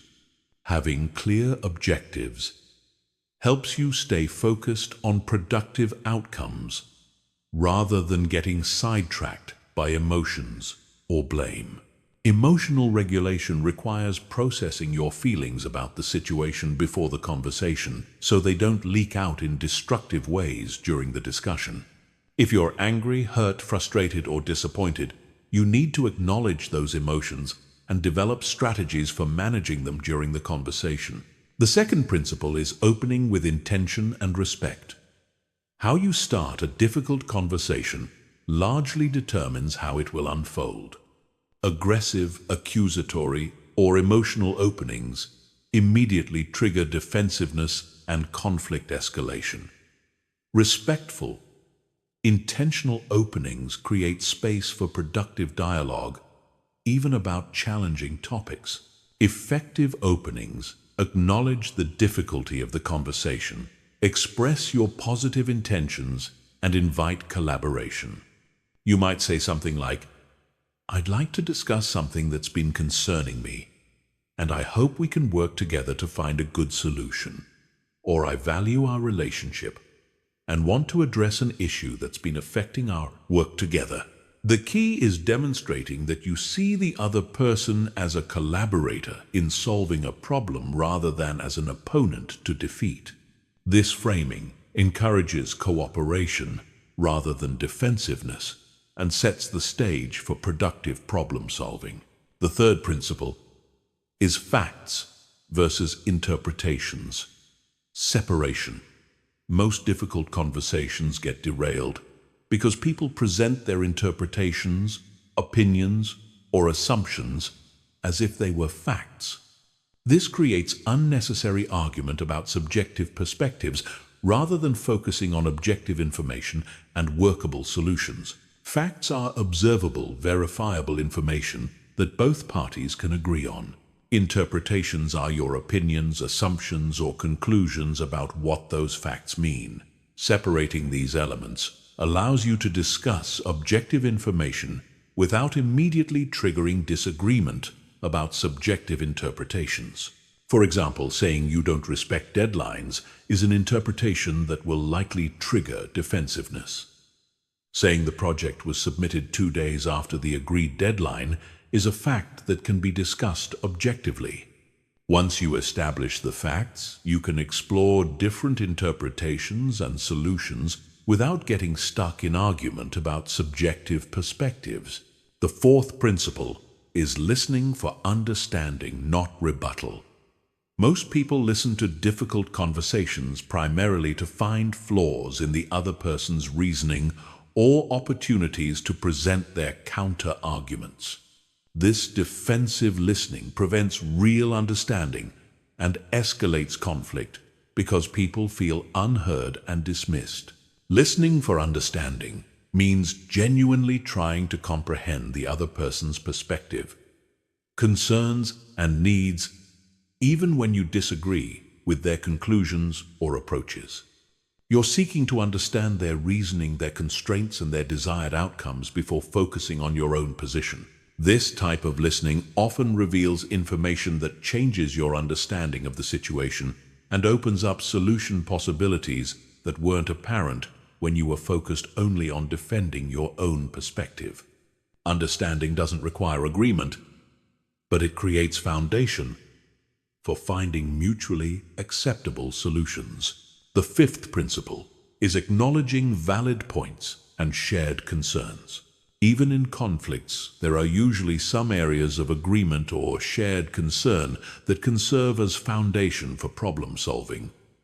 Acknowledging these commonalities helps de-escalate tension and creates collaborative momentum. Valid point acknowledgement means recognizing when the other person raises legitimate concerns or accurate observations, even if you disagree with their overall position or proposed solutions. This shows intellectual honesty and reduces their need to keep arguing points you've already accepted. Shared concern identification involves finding areas where you both want similar outcomes, even if you disagree about methods or priorities. You might both want project success, customer satisfaction, team harmony, or efficient processes, even while disagreeing about specific approaches. The sixth principle is solution-focused redirection. Difficult conversations can easily become stuck in problem analysis, blame assignment, or emotional venting that doesn't improve anything.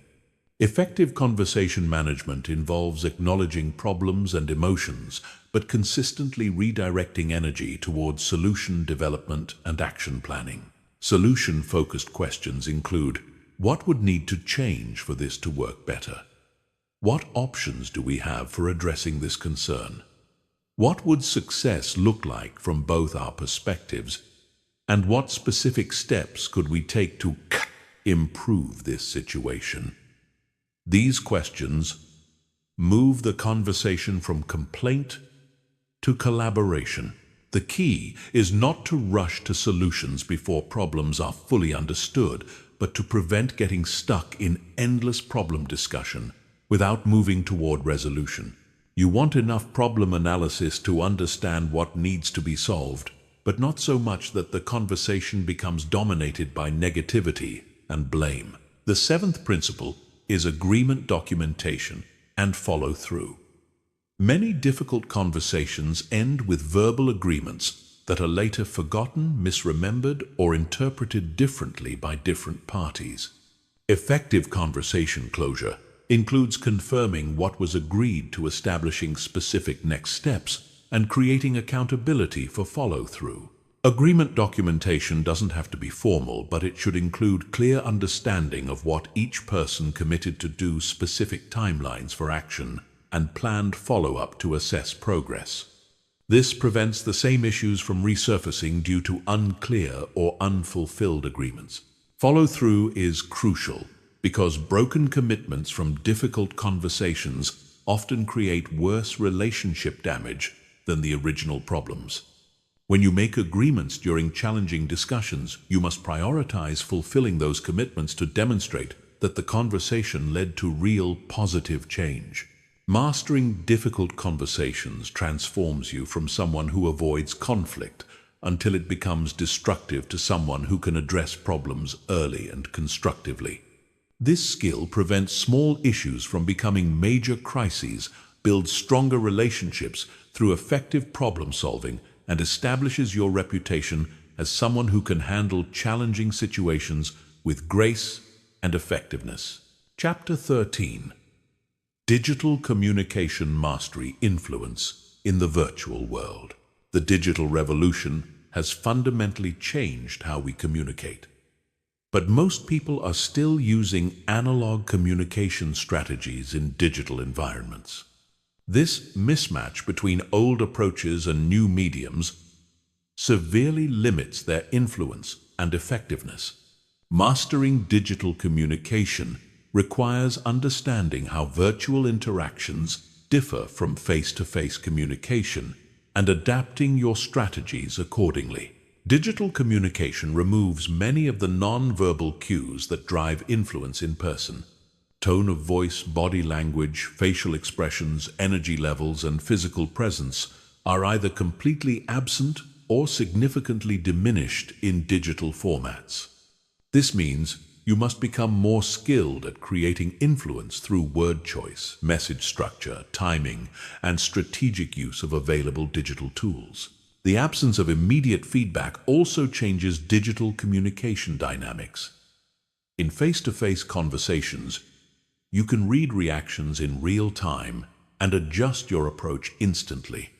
Digital communication often involves delayed responses, which means you must anticipate reactions and craft messages that work effectively without real-time calibration. The first principle of digital communication mastery is platform optimization. Different digital platforms have different communication norms, user expectations, and algorithmic behaviors that affect how your messages are received and distributed. What works on email doesn't work on social media. What works in video calls doesn't work in text messages.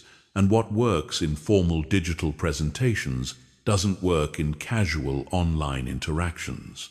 Platform optimization requires understanding the specific characteristics of each digital environment and adapting your communication style to match user expectations while still maintaining your authentic voice and achieving your influence objectives. This isn't about becoming a different person on different platforms. It's about emphasizing different aspects of your communication style to match platform norms. Email communication requires clear subject lines, structured content that's easy to scan, specific action requests with deadlines, and appropriate formality levels based on your relationship with recipients. Social media communication requires more casual tone, visual elements that support your message, strategic use of hashtags, and timing that aligns with when your audience is most active. The second principle is attention capture and retention. Digital environments are extremely competitive for attention, with people constantly bombarded by messages, notifications, and competing content. Your digital communication must be designed to break through this noise and hold attention long enough to deliver your message effectively. Attention capture starts with compelling openings that immediately signal value, relevance, or urgency. This might include intriguing questions, surprising statistics, relevant stories, or clear statements of benefit. You have seconds to convince someone that your message is worth their time and attention. Attention retention requires strategic formatting that makes your content easy to consume even when people are distracted or multitasking. This includes short paragraphs, bullet points, bold text to highlight key points, strategic white space, and logical flow that allows people to follow your reasoning even when skimming. The third principle is emotional connection without physical presence. Creating emotional engagement through digital communication requires more intentional effort because you can't rely on physical charisma, vocal tone, or personal presence to create connection. You must generate emotional engagement primarily through your content strategy and word choice. Emotional connection in digital formats comes from understanding and addressing your audience's concerns, aspirations, fears, and desires through your messaging. You need to demonstrate that you understand their situation and genuinely care about helping them achieve their goals or solve their problems. Personal storytelling becomes even more important in digital communication because stories create emotional engagement and help people feel connected to you as a person rather than just a source of information. Strategic vulnerability and authentic sharing help humanize your digital presence and create the personal connection that builds influence.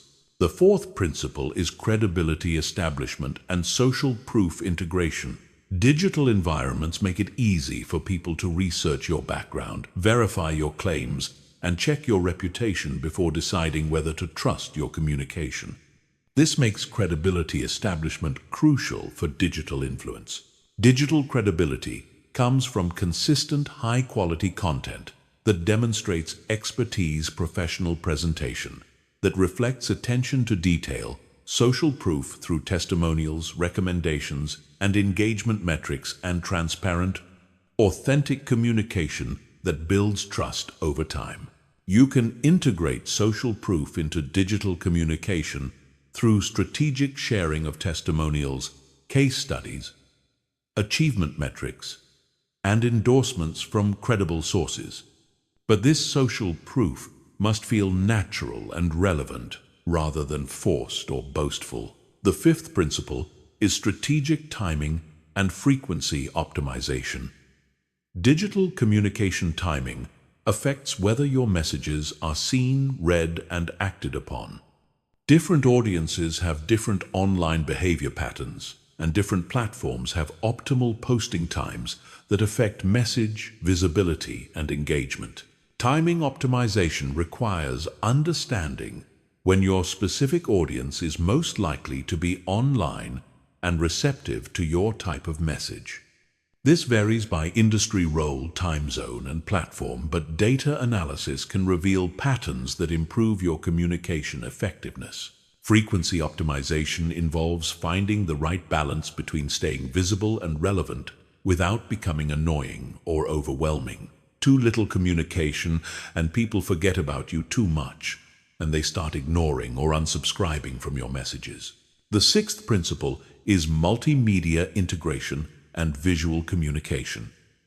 Digital platforms increasingly favor visual content over text-only communication. This means developing skills in creating and using images, videos, graphics, and other visual elements that support and enhance your written communication. Visual communication doesn't require professional design skills, but it does require understanding how to use visual elements strategically to support your message objectives.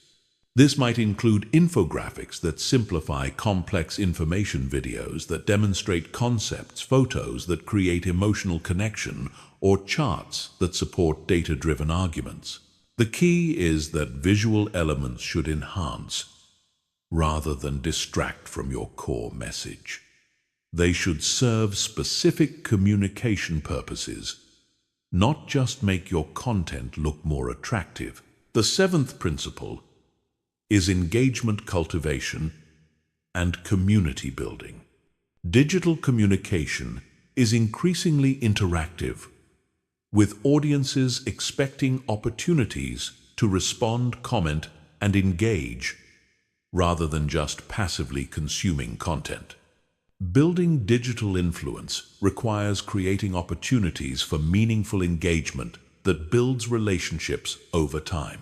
Engagement cultivation involves asking questions that encourage responses, sharing content that invites discussion, responding thoughtfully to comments and messages, and creating opportunities for your audience to contribute value rather than just receiving it from you.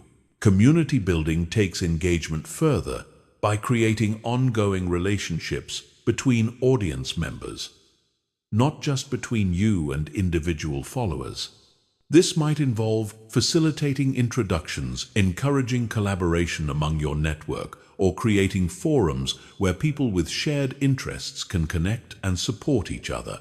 Digital communication mastery transforms your online presence from a static information source to a dynamic influence platform that builds relationships, creates opportunities, and establishes your expertise across multiple digital environments. This expanded digital influence increasingly translates into real-world opportunities and offline relationship building as digital and physical communication become more integrated. Chapter 14. The Mastery Mindset. Becoming a lifelong student of human psychology. Communication mastery is not a destination you reach and then maintain effortlessly. It's an ongoing journey of learning, observation, practice, and refinement. The most powerful communicators never stop studying human psychology, observing social dynamics, and experimenting with new approaches because they understand that both communication contexts and human behavior are constantly evolving. The mastery mindset separates people who plateau at basic competence from those who continue developing extraordinary influence throughout their careers. This mindset involves treating every interaction as a learning opportunity, approaching communication challenges with curiosity rather than frustration, and systematically studying what works and what doesn't in your specific contexts and relationships. Most people think communication improvement happens through formal training courses or workshops, but real mastery comes from developing sophisticated observation skills and consistently analyzing your communication experiences. You become your own communication laboratory, constantly testing hypotheses and refining your approaches based on real-world feedback. The first element of the mastery mindset is pattern recognition development. Human behavior follows predictable patterns, and master communicators become expert at recognizing these patterns quickly and adapting their approach accordingly. This pattern recognition allows them to read situations accurately, predict likely responses, and choose communication strategies that are most likely to achieve their objectives. Pattern recognition requires systematic observation of communication dynamics across multiple contexts, relationships, and situations. You start noticing how different personality types respond to different communication approaches, how cultural backgrounds affect communication preferences, how stress levels change people's receptivity to different messages, and how power dynamics influence conversation flow. You develop pattern recognition by paying attention to multiple data points simultaneously. You observe verbal responses, but also body language, energy changes, engagement levels, and follow-up behaviors. You notice not just what people say, but how they say it when they choose to speak, and how their communication changes under different circumstances. The second element is feedback seeking and integration. Master communicators actively seek feedback about their communication effectiveness from multiple sources and use that feedback to continuously improve their approaches. They don't assume they know how they're being perceived or what impact their communication is having.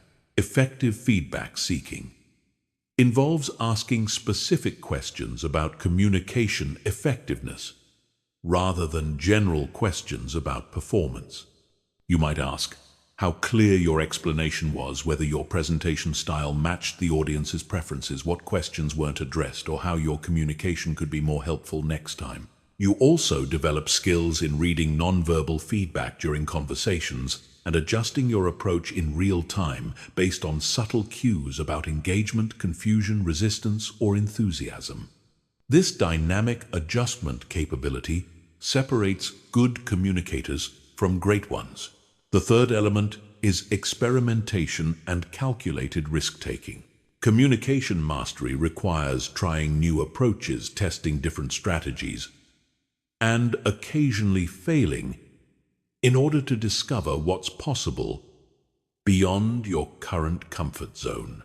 Safe, predictable communication leads to safe, predictable results, while breakthrough influence requires strategic experimentation. Effective experimentation involves trying new approaches in low-stakes situations first, then gradually applying successful techniques in higher-stakes contexts.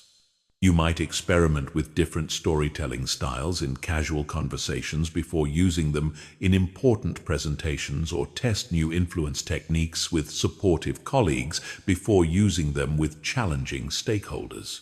The key is that your experimentation should be thoughtful and strategic rather than random or reckless. You're testing specific hypotheses about what might work better, not just trying things randomly to see what happens. The fourth element is cross-domain learning and application. Communication insights come from many fields beyond traditional communication training, including psychology, neuroscience, sociology, anthropology, theater sales, negotiation therapy, and leadership development. Master communicators study these diverse fields and adapt relevant insights to their communication challenges. Cross-domain learning might involve studying how therapists build rapport and applying those techniques to business relationships, studying how entertainers hold audience attention and using those approaches in presentations, or studying how negotiators handle resistance and adapting those strategies for difficult conversations. The key is being able to abstract principles from one context and apply them appropriately in different contexts. This requires understanding the underlying psychology behind various techniques rather than just copying surface-level behaviors. The fifth element is systematic skill development and deliberate practice.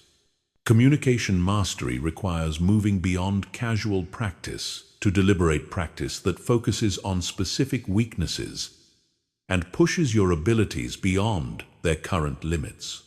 This type of practice is more challenging than comfortable repetition, but creates much faster improvement. Deliberate practice involves identifying specific aspects of communication that need improvement, setting up practice scenarios that challenge those specific skills, getting feedback on your performance, and making adjustments based on that feedback. This might involve recording yourself presenting and analyzing your performance, practicing difficult conversations with trusted colleagues, or seeking out challenging communication situations that stretch your abilities. You also develop supporting skills that enhance your communication effectiveness, such as emotional regulation skills that help you stay calm under pressure, analytical skills that help you understand complex situations, or creative skills that help you find new ways to explain difficult concepts. The sixth element is mental model development and framework creation. Master communicators develop sophisticated mental models for understanding communication dynamics and create personal frameworks for approaching different types of communication challenges. These models and frameworks help them process complex situations quickly and choose effective strategies efficiently. Mental models might include frameworks for reading group dynamics during meetings, systems for preparing for different types of presentations, or decision trees for handling various types of conflict. These tools help you move from intuitive communication to strategic communication based on proven principles and reliable processes. You develop these models by studying successful communication examples, analyzing your own successes and failures, and creating systematic approaches for handling recurring communication challenges. Over time, these frameworks become automatic and allow you to handle complex communication situations with greater confidence and effectiveness. The seventh element is teaching and knowledge transfer. One of the most effective ways to deepen your communication mastery is teaching others what you've learned. Teaching forces you to organize your knowledge more clearly, identify gaps in your understanding, and develop better explanations for complex concepts. Teaching opportunities might include formal training sessions, informal mentoring, peer coaching, or simply helping colleagues improve their communication skills. These experiences help you understand communication principles more deeply, while also building your reputation as someone with valuable expertise to share. Knowledge transfer also involves documenting your learning and creating systems that allow others to benefit from your communication insights. This might include writing about communication principles, creating training materials, or developing processes that help your team or organization communicate more effectively. The mastery mindset transforms communication from a basic skill you use occasionally to a sophisticated expertise that you develop continuously throughout your career.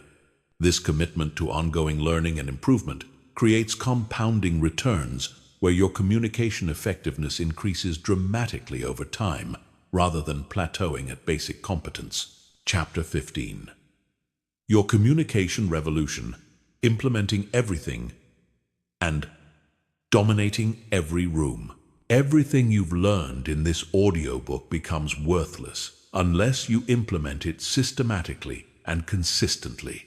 Most people consume communication training and then go back to their old habits within weeks because they don't have a clear plan for turning knowledge into automatic behavior. This final chapter gives you a systematic approach for implementing these principles and transforming yourself into someone who dominates every communication situation. The implementation process requires more than just trying to remember techniques during conversations. Real transformation happens when these principles become so deeply ingrained that you use them automatically without conscious effort. This level of integration requires systematic practice, structured feedback, and consistent refinement over months, not days or weeks. Your communication revolution starts with honest assessment of your current abilities and clear vision of where you want to be. Most people overestimate their communication skills and underestimate the effort required for real improvement. This gap between perception and reality prevents them from taking the systematic approach necessary for dramatic improvement. The first step is comprehensive skill assessment across all the areas covered in this audiobook. Rate yourself honestly on first impression, creation, authority, projection, persuasion abilities, crisis communication skills, charisma development, and relationship-building capabilities. Identify your strongest areas and your biggest weaknesses, so you can prioritize your improvement efforts strategically. This assessment should include feedback from trusted colleagues, friends, and family members who have observed your communication in different contexts. Their perspectives often reveal blind spots that you can't see yourself and help you understand how others actually perceive your communication style and effectiveness. The second step is implementation, prioritization, and sequencing. You can't improve everything simultaneously, so you need to identify which improvements will create the biggest impact on your specific goals and circumstances. Consider your career objectives, relationship needs, and immediate challenges when deciding which communication skills to develop first. Start with foundational skills that support everything else before moving to advanced techniques. Emotional regulation and basic confidence are prerequisites for effective influence and persuasion. Clear thinking and message organization support both formal presentations and casual conversations. These fundamental capabilities make everything else easier and more effective.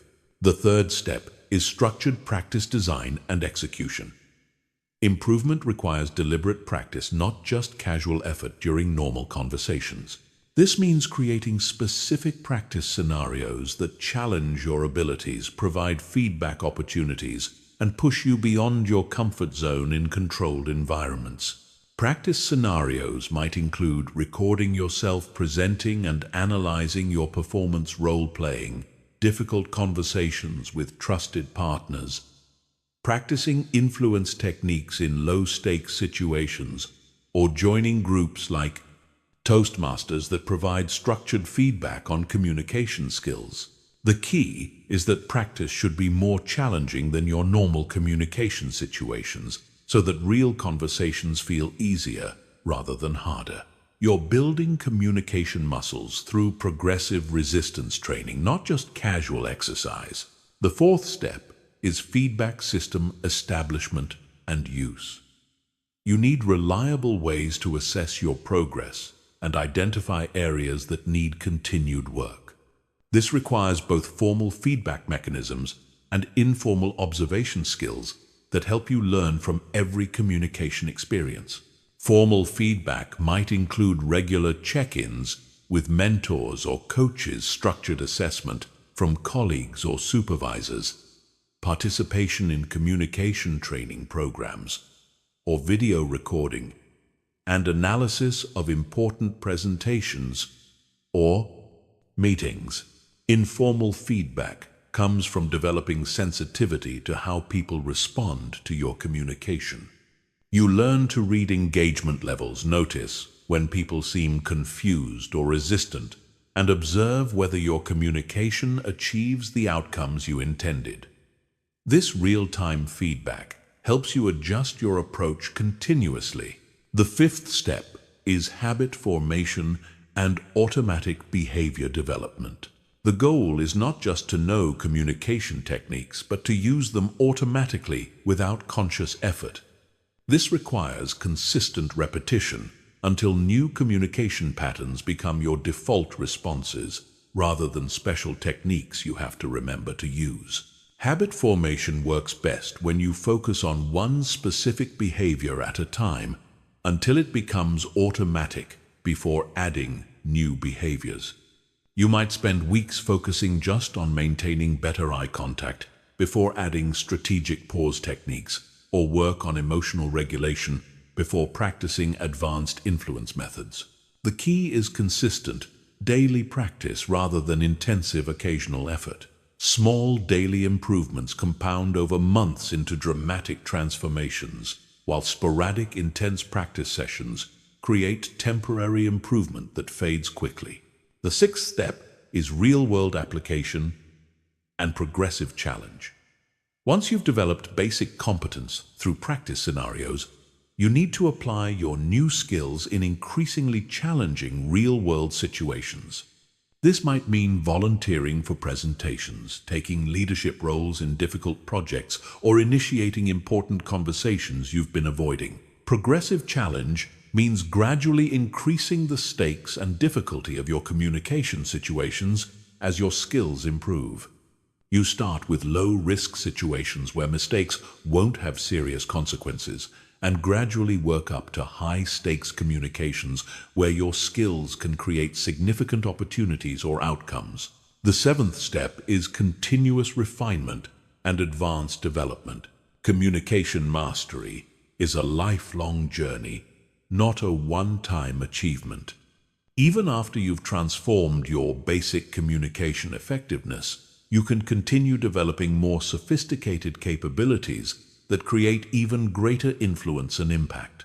Advanced development might include studying specialized influence techniques, developing expertise in specific communication contexts like negotiations or crisis management, or building thought leadership platforms that establish your reputation as a communication expert. The eighth step is teaching and knowledge sharing. One of the most powerful ways to solidify your communication mastery is helping others develop their skills. Teaching forces you to understand principles more deeply, provides additional practice opportunities, and builds your reputation as someone with valuable expertise. Teaching opportunities exist everywhere, from informal mentoring of colleagues to formal training responsibilities. Every time you help someone else communicate more effectively, you reinforce your own learning while building relationships and establishing your expertise. Your communication revolution culminates when these skills become so natural and automatic that you don't think about them consciously during conversations.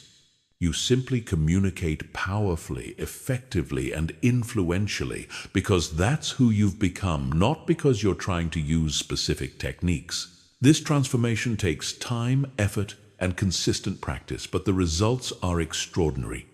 You become someone who commands respect, influences decisions, builds strong relationships, and achieves goals through the power of strategic communication. Every conversation becomes an opportunity to demonstrate your capabilities, create value, and build the relationships and reputation that support your long-term success. The techniques in this audiobook have the power to transform not just how you communicate, but how others perceive you, what opportunities come your way, and what you're able to achieve throughout your career and life. But only if you implement them systematically, consistently, and with the commitment to continuous improvement that separates masters from amateurs.